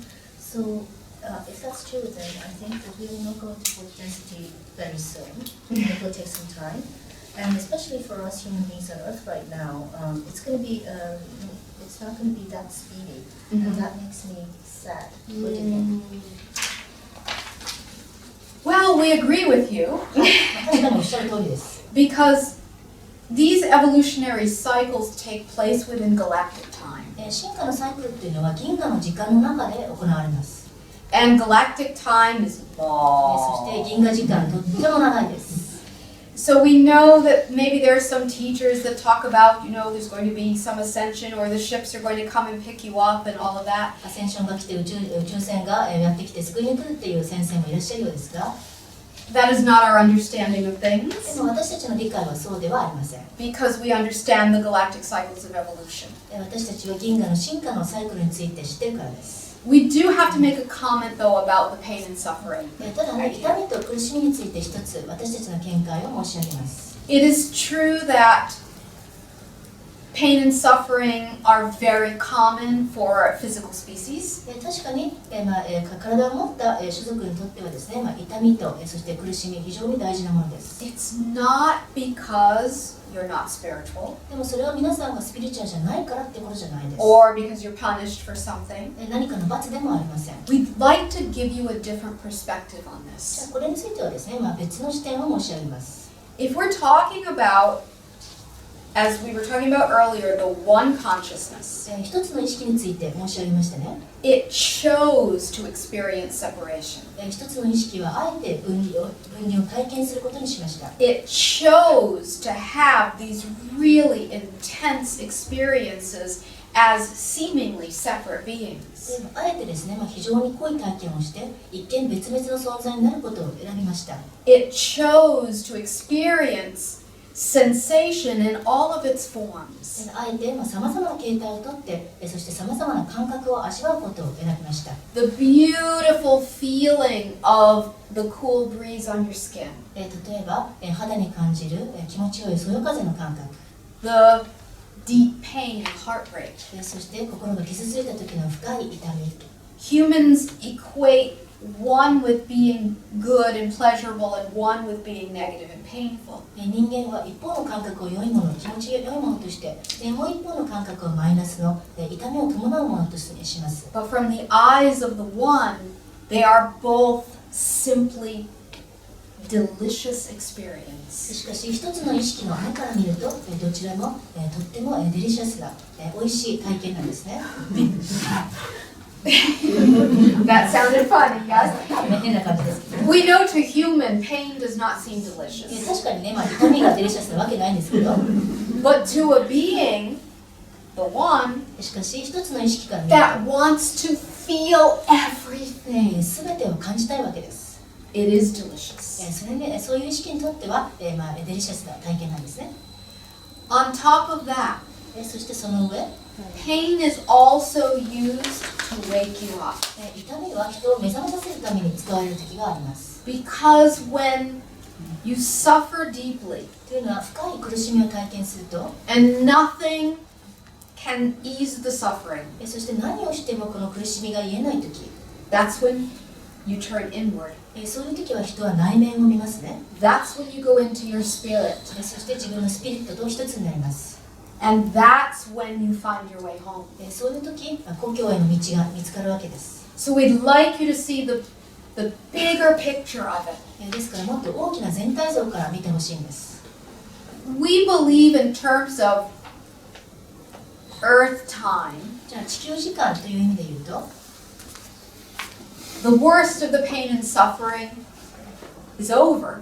地球時間的には最悪の痛みと苦しみの時期はもう終わりま It's した。 not finished, 完全には終わってないけど、 but you're over the hump. 山は越えたっていう感じですね。 And one of the keys to your awakening as you move into fourth density is to allow yourself to use the pain, to use the suffering as a way to go deep within your spirit. そしてこれから第4密度に入っていくための鍵の一つがですね、こういった苦しみや痛みをあえて活用して、そして自分のスピリットの魂の中に奥深く入っていくための道具として使ってください。 It's one of the keys to awakening. それが覚醒への鍵でもあります。 So we really appreciate your question. なのでとてもいい質問ですね。This actually ties in with, we were mentioning earlier about the internet seminar that was done last week. 先週のですね、Zoom のオンラインのセミナーについてまた話しますが、It was with a species called the Mira. ミラという種族が来ました。And that species is at very, very, very, very high fourth density. ミラはですね、第4密度の非常に高いところにいます。超 fourth density, yes. 超第4密度もそうです。And they're just about to transition to fifth. もう少しで第5密度に移行しようとしています。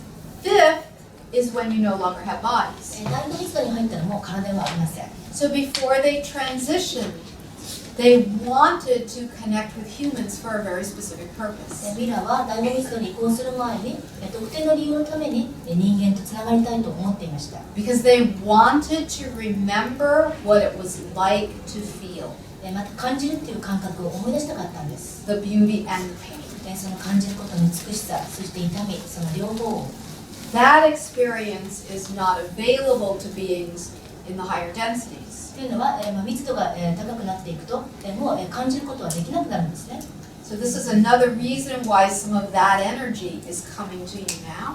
だからそういったエナジーが今来てる。その理由の一つはそうですね。To remind you to savor the human experience. つまり人間としての体験をよく味わいなさいと言ってるんです。Because from the majority of beings in creation, they don't have it. 創造界の存在のほとんどが、それができてないんですね、もう。As funny as it might sound to you, they're nostalgic for it. 変な話ですけどね、ノスタルジーを懐かしさを感じているようです。So there you go. はい、ということです。Another question? はい、じゃあ別の方。は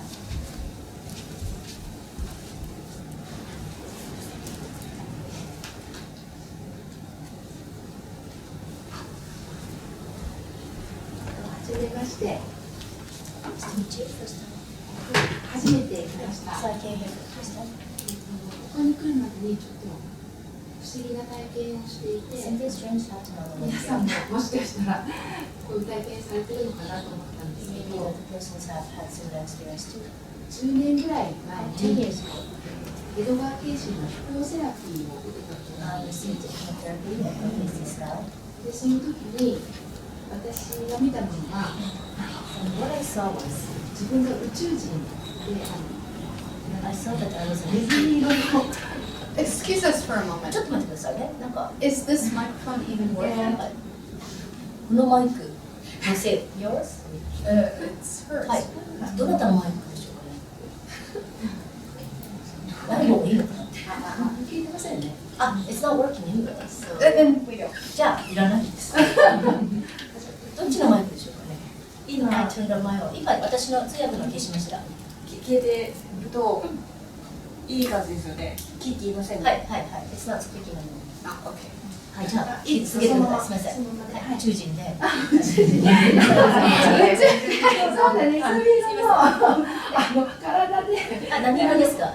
何色？もう一回。ネズミ色の体でオレンジ。で、ザ宇宙人みたいな宇宙人で UFO に乗っていて、星が自分の星が燃えているのを見たんですね。で、その時にすごいなんかその時に誘導されて感情を感じなさいって言われたんですけど、その時感情は感じれなかったんですが、喪失っていうのだけがすごい来てて、その時なんかそういう経験があって、10年ぐらい前なので、すっかり忘れてたんですけど、ほんの2週間ぐらい前に、Amazon で本を検索していたら、あなたへのおすすめって言って、このプリズム・オブ・リラっていうのが出てきたんですけど、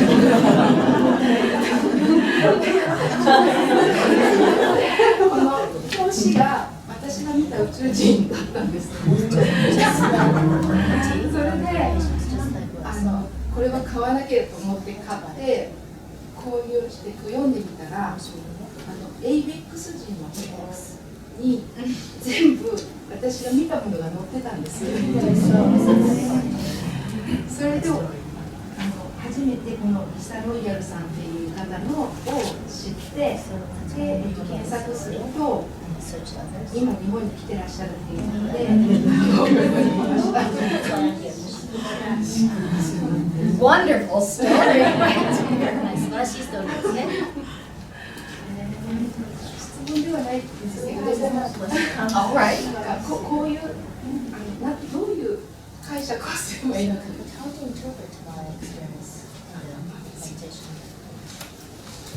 How to interpret the experience in the meditation.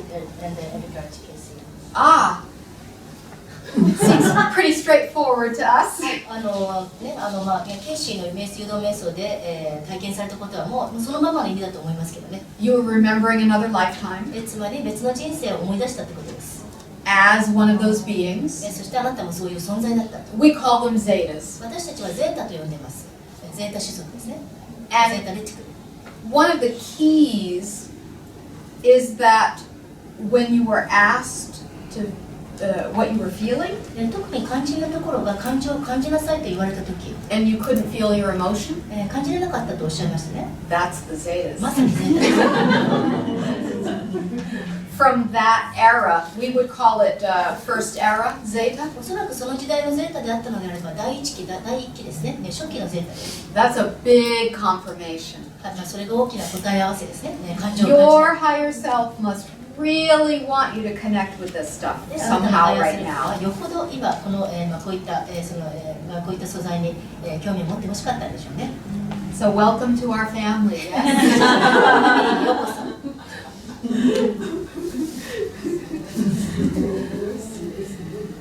Any other question? Comment? そうなんですね。使いますわ。すいません。いいですか、これ、なんていうか、今、ゼータの話があって、僕もその、10年ぐらい前っていうか、その、プレアデスとかそういった星の、宇宙人とかそういったものはすごい、こう、好意的な感じはあったんですけど、その時、なんか夜中にすごい、異質な感じの感覚を感じるようなエネルギーがあって、それ今思えばゼータのエネルギーだったのかなって思うようなことがあって、だからすごくその時はすごい恐ろしい感覚があるんですけど、最近なんかどんどん年が出ていくにすごくこうなんかすごく親近感というか、すごい実はなんかそのどの時期のゼータとつながってたかわからないですけども、愛情深いような感じを感じるようになったんですね。でそれであとリサさんの本の中でこのゼータのエネルギーが日本のエネルギー、日本人のエネルギーというかその遺伝子と深く関わってて、過去に太平洋戦争の時に、日本に原爆が落ちたってことと、あと、東日本の大震災の時に原発の問題があったりとか、そういったこう核エネルギーとのそのつながりっていうのが今あって、今最近では北朝鮮の核ミサイルとかそういったことでいろんなところでこう核がすごい来てる中で、だからどうにかそのゼータのエネルギーっていうかそういう存在のその知恵というかその日本に結びつけてなんかいい形で変容させていけるようにしたいなっていう気持ちはあるんですけども、なんか具体的にどうしていいかというか、そういう、親近感が湧くだけで自分の中でそう思ってるだけってことがあるという、どういった意識でこういればいいのかなっていうのはちょっと気になったりしたんですけど、何かアドバイスをもらえますか？ You know, it's very interesting because Lisa travels all around the world, 面白いことにリサは世界中を旅しています channeled in many countries, いろんな国でチャネリングをしています but it is the Japanese who have the most love for the ゼ Zetas.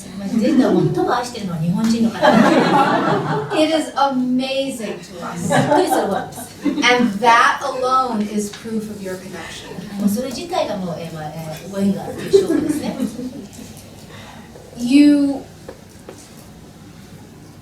What we found now, it's been almost 30 years. We've been here talking to Japanese about the Zetas. もう30年ほど日本の方々にゼータの話をしていますが And it was very similar to what you said. At the beginning, there was a little bit of fear. でもおっしゃった通りですね、最初の方は日本人の方々も恐れを持ってました But we always tried to share how the Zetas, working with the Zetas, can help you heal your fear. でもいつも言ってたんですね、ゼータと関わることで自分の恐れを癒すことができる And it seems that even though you did not do any external or overt work, let's say, with this fear of the Zetas, そしてあなたの場合は、ゼータへの恐れに関して、特に何かワークをしたわけでも、外側の何かやったわけじゃないですが there was other work done, let's say on the energetic level. でもエネルギーレベルでは別の働きかけがワークが行われたんだと思います And it transformed.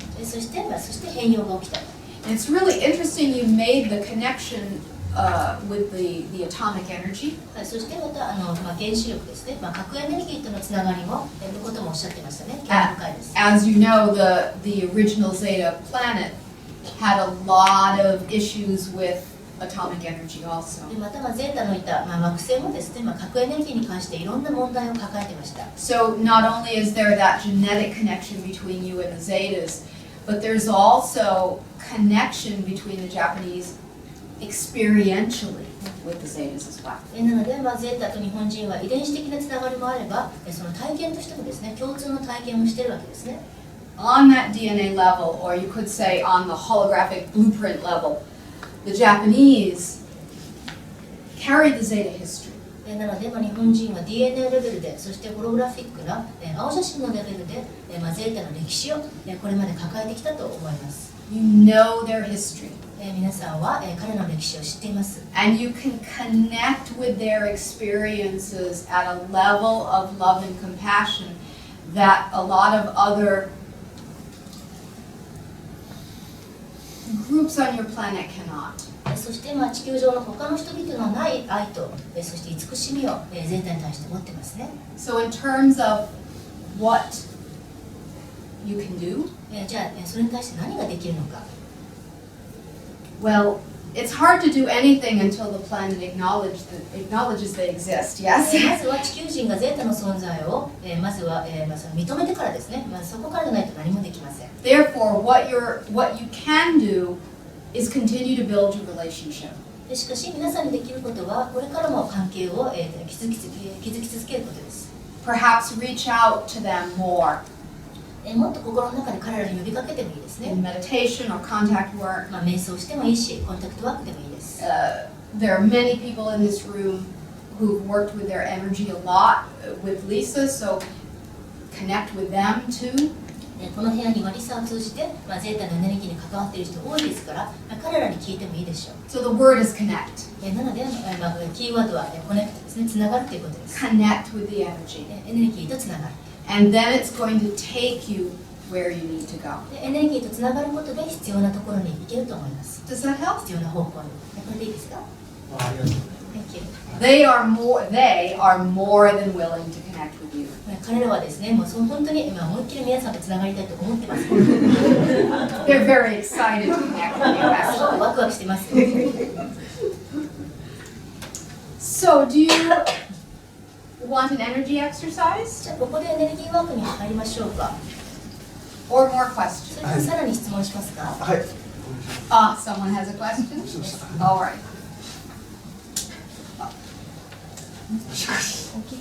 よろしくお願いします。ちょっと2つあるんですけれども、ちょっとだけややこしい感じなんですけども、例えばですね、現実で交通事故に例えば遭う現実があったとしますよね。で例えばパラレルな世界で例えばじゃあ交通事故がない世界もあったとしますよね。でその上で例えば皆さんそれは交通事故がない世界が方がいいと思いますよね。その時に起こんない方が。でももしそのエネルギー、例えば交通事故に遭わなきゃいけないっていう現象を起こすエネルギーがその時にやっぱ交通事故があるっていうことで解消されたと思うんですね。でもしその時に交通事故に遭わなかったとしたら違った形でまたその交通事故的なものを味わわなきゃいけなくなってしまうのか。ちょっとここまでしますね。So then, if the energy was such that you had to have something, if you did not have a car accident in this reality, then the energy, but the accident energy is still there, so it will manifest in another shape or form if you can avoid it this time. はい。はい。そして、はい。続けてください。結局その時は一瞬回避したと思ってとしても、そのエネルギーを結局解消しなければもう一回何かしらの形で現象として味わわなきゃいけなくなるだけなのか、それともそれでもうそれは回避して終わったのかっていう。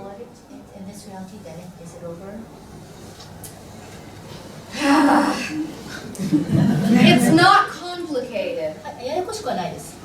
But the issue is this. ただここが問題で。You're human. あなた人間ですね。Are you? あなた人間ですよ。And the human brain only understands linearity. 人間の脳は直線的なことしか理解できません。So when we talk about this from our perspective, なので私たちの視点からこの話をするとき、we are talking about it from the point of view of this. 私たちはこちらの目の視点からこの現象を見ています。The answers are different depending on the points of view. どっちの視点から話をするかで答えが違ってきます。Let's put it this way. じゃあこんな風に言いましょう。Do you know the idea of a fractal? フラクタルっていう言葉をご存知ですか？フラクタルっていう概念。It is a repeating pattern that gets smaller and smaller. で、同じパターンがどんどん小さくなっていく現象ですね。Hologram is basically fractal. ホログラムもフラクタルな性質を持っていますね。It contains everything. すべてを中に含んでいる。That's the nature of consciousness. それが意識の性質です。So, when an energy has to happen, なので、何かエネルギーが起こる必要がある。you call it an accident. 事故とおっしゃいましたね。It's like a wave. それは一つの波のようなもの。So if you have all these timelines, で、いろんなタイムラインがあって、 this is dry too. これ So もいい this こと出 is ますよ very ね。 strange. You have all these timelines, いろんなタイムラインがあって、 and a wave moves through consciousness. そして意識の中を波が通過したとします。 So on one timeline, it's an accident. 一つのタイムラインでは交通事故として現れる。 Maybe another timeline, it's a stomach ache. こっちのタイムラインでは胃が痛いっていう現象。 You see different things in different timelines. つまりタイムラインによって現れ方が違うんですね。 The wave is moving through the entire hologram. ただ波自体は全体のホログラムの中を通っていきます。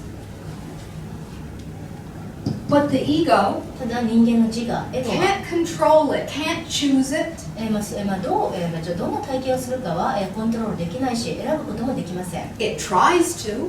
やろうとはしますけどね。 It tries to say, I don't want to experience this. 例えばこれは体験したくないって言ったりします。 It creates superstitions, そしていろんな迷信を作り上げて、 so it won't create it. もうそうならないよね、いろんな迷信を生み出します。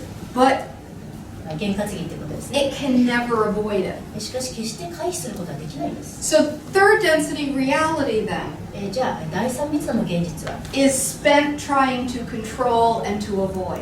第三密度では一生懸命現実をコントロールしたり回避しようとします。 Often the more avoidance, the stronger the tide is responding to the ただ、 avoidance. 回避しようとすればするほどより大きな波がやってくるものです。 Fourth density reality, more fluid. でも第四密度はもっと流動的ですね。 When you're open to, let's say when you know you can't control anything and you surrender, 現実をコントロールできないって諦めて、そして委ねたら、 you become like the bamboo. お任せしたらね、竹のようにしなやかになるんです。 So when the wave comes, そしてその大波がやってきても、 the bamboo bends 竹はしなやかにたわんで、 in a different way. そして別のことが起きる。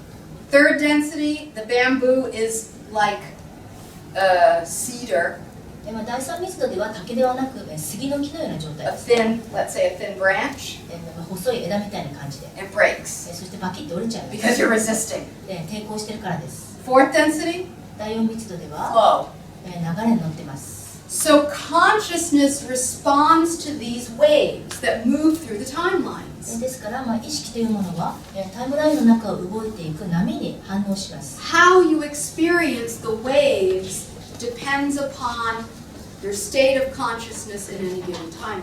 そしてその波をどう体験するかは、そのタイムラインにおけるあなたの意識状態、それに左右されます。 When you're in a rigid timeline, there's a lot of chaos and a lot of drama happening.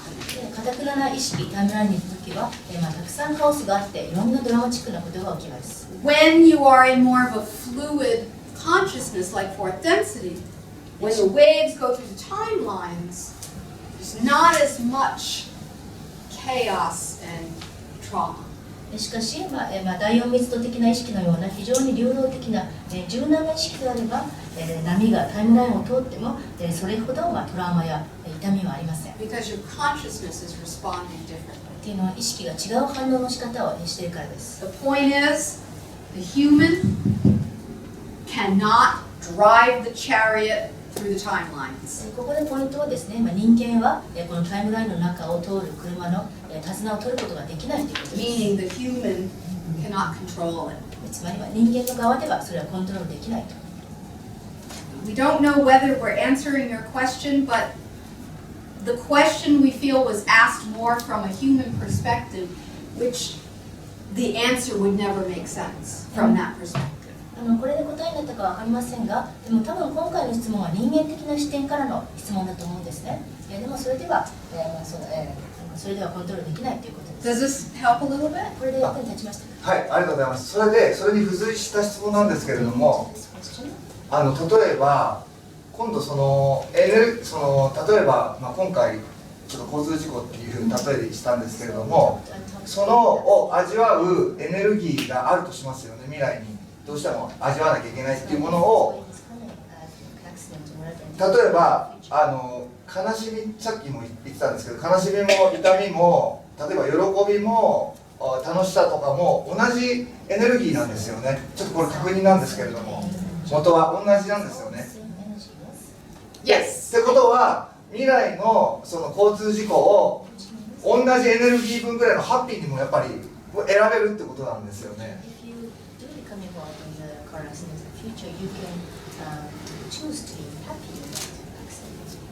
そのエネルギーをどっちに自分で感じる方、いい悪いではなくって好みな方に選んで解消するっていう進み方っていうか、で考え方はそれでいいのかな。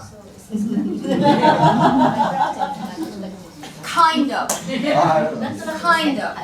Because when you say you can choose to be happy, ハッピーになることじゃ選ぶとおっしゃいましたね。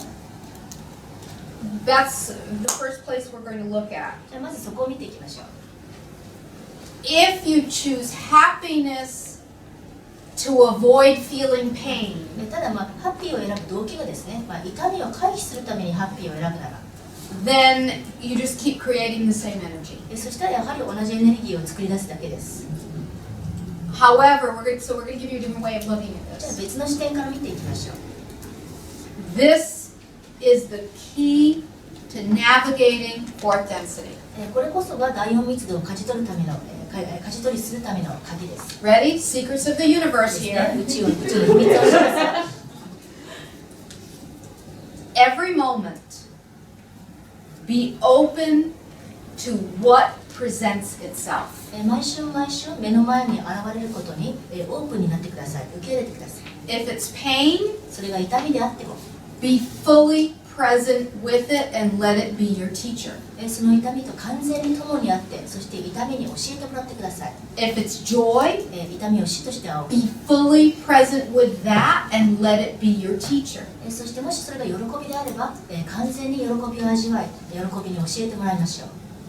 Third density was about chasing experiences. 第3密度では、皆さんはただただ体験を追い求めました。 The experience the ego wanted, つまりエゴが求める体験を追い求める。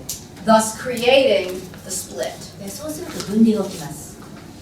In fourth density, totally different change. しかし第4密度ではこれはガラリと変わります。 You learn that you cannot control reality, 自分は現実を管理統制できないということを知ります。 but you allow yourself to be present for all reality as it shows up. しかしそれがどんな現実であれ、それが起こるがままに今その瞬間にいることをあなたは選びます。 And as strange as it sounds, that's the key to happiness. そして変な話ですが、それこそが幸せへの鍵です。 Because imagine if your ego finally gave up trying to control. というのは想像してください。もしあなたの映画がついにコントロールしようとする思いを手放したとします。 How much peace would you feel? すごい心が安らぎますよね。 It would be amazing. もうびっくりするほどの心の You 平和 would です。 just lay there on the beach chair, yes, ビーチチェアにずっと寝そべってるだけですね。あとは with the pina colada. ピネコラーダを飲んで Because you realize there's nothing to do. 結局何もすべきことはなかったと気がつくからです。 That is what we were talking about earlier. The very first question with the man bleeding on the street. でさっき言ったですね、その血を流している男性の例に戻りますが、 Higher self then can fully embody. そういう状態、その私たちのいう状態になれば、そこでハイヤーセルフが、あなたはハイヤーセルフを完全に体現することができ The ます。 higher self integrates with you to the extent that the ego is willing to relinquish control. つまりあなたはハイヤーセルフと完全に統合され、そしてエゴはもうコントロールはしなくていいやと思うようになるんです。 And that kind of characterizes the fourth density experience. それこそが第4密度的な生き方、体験と言えます。 Secret of the こ universe. れが宇宙の秘密です。でもうちょっと端的に2つ目なんですけども、もう端的にごめんなさい、ここの目の前のものだったら物質ってわかるんですけども、例えばその今リサいるじゃないですか、そこに。そこにいる人は映像なんですか、物質なんですか。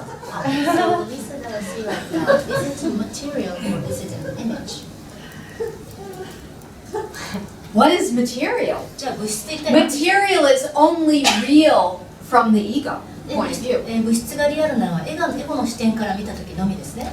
If you look at it from the one じ consciousness, ゃあ一つの意識の視点から見ると、 one consciousness created physical universe. 一つの意識がこの物質的宇宙を作り出しました。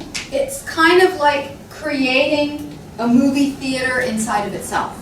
それ自分の中に映画の画面を作り出すようなものです。 That movie theater has stars and planets and gases and atoms, その映画の画面には星や惑星やガスや原子があります。 and it has humans. そして人間もいます。 And to the different parts inside the movie theater, everything seems real. そして映画のスクリーン上の個々の登場人物から見るとみんな現実のように思えます。 It feels physical. そして実際に物質のように感じられます。 And so the physical beings conclude it's real. なので肉体を持った存在たちはこれこそが現実だという結論に至 But りまし the た。 one is just watching a movie. しかし一つの意識が映画を見てるだけなんです。 You know, when you go to the movie and it's super interesting and you lose yourself in the movie. すっごく面白い映画を見たらその中に没頭しちゃいますよね。 And you identify with the そ characters. して自分も登場人物と一体になったりします。 That's what the one is experiencing. それが一つの意識がやっていることです。 All of you are movie stars. 映画スターなんです。 But as fourth density, as you get deeper and deeper into fourth density, and the ego gets weaker and weaker, しかし第4密度に深く入ってエゴが弱くなっていくと、 it's like the movie projector, the light of the movie projector gets weaker and weaker. すると映画の、プロジェクターですね、撮影機、投射機の光が薄まっていくようなことが起きます。 And the people in the theater begin to realize there's something outside of the theater. そして、スクリーンに映っている人も、スクリーンの外にも何かがあるということに気がつき始めます。 And they start trying to visit what that thing is. そしてその外にあるものは何か、見ようと、訪問しようとします。 And that's when they discover they've been in a theater all along. そうすると、自分がですね、その映画館の中にずっといたことに気がつきます。 They learn they've been starring in their own movie. 自分の映画の、スターだったことに気がつくんですね、主人公だったこと。 That character on the stage is not who they are. しかし、そのスクリーン上のキャラクターは本当の自分じゃないんです。 That is also the process of evolution within fourth density. それも、第4密度の中で進化していくプロセスです。 So you've got some time left still to progress in fourth density. A lot of time, as you would count it as humans. Regress meaning you still have some time To progress. To progress. なの Sorry. で皆さん第4密度の中でまだまだ進化するための時間はあります。進化成長する時間。 But as you go deeper into fourth density, the experiences of life is totally different. しかし第4密度に深く入っていくと人生も全く違うものとして体験されま Because す。 when you understand that dynamic, when you understand who you really are, 今言ったことを理解し、本当の自分が分かれば、 existence truly feels limitless in a very different way. そうすればこの存在っていうのも本当に無限のものとして感じられるからです。 So your questions have helped illuminate a lot of important ideas. あなたの質問のおかげでいろんな大切な概念を紹介することができました。 Since we did not have energy exercise tonight, はい、じゃあエネルギーワーク今夜できませんでしたね。 we're going to give you some. Well, it's the way the universe arranged it, これが宇 yes? 宙の流れですね。仕方がないです。 That means you get homework. では宿題を出します。 The homework is this. はい、こういう宿題です。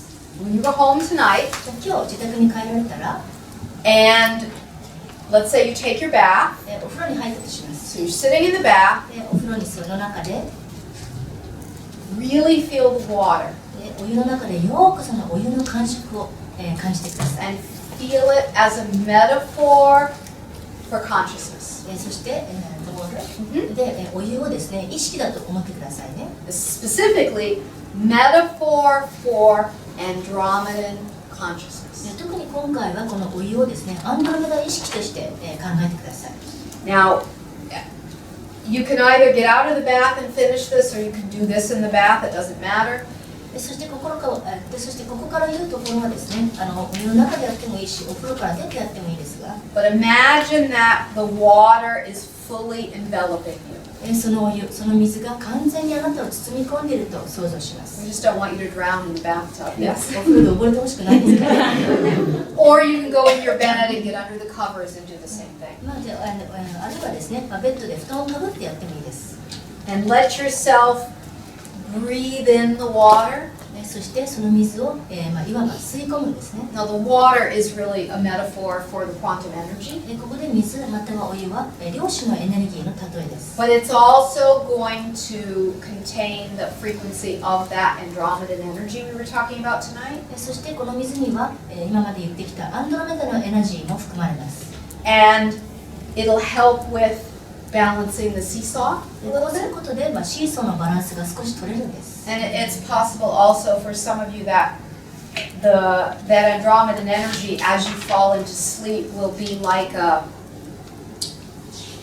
a supportive energy that can help call in even more energies to work with you while you're asleep. そして人によってはこのアンドロメダのエネルギーは寝てる間にもっともっとあなたをサポートするような別のエネルギーを呼び込むための誘い水になるでしょ So have fun with your う。 homework. ぜひ宿題を楽しんでください。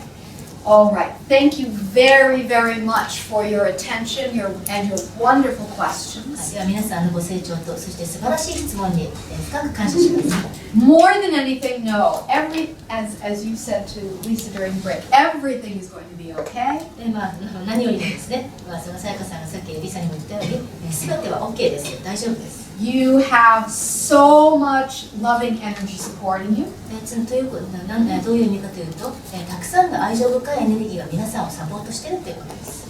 Pain and discomfort is not a sign that something's wrong. 痛みや不快感は何かがうまくいってないという兆候ではありません。 Sometimes it means you're waking up. 時には痛みや不快感はこれから目覚めが起きるという意味です。 Much like an arm that was asleep, yes?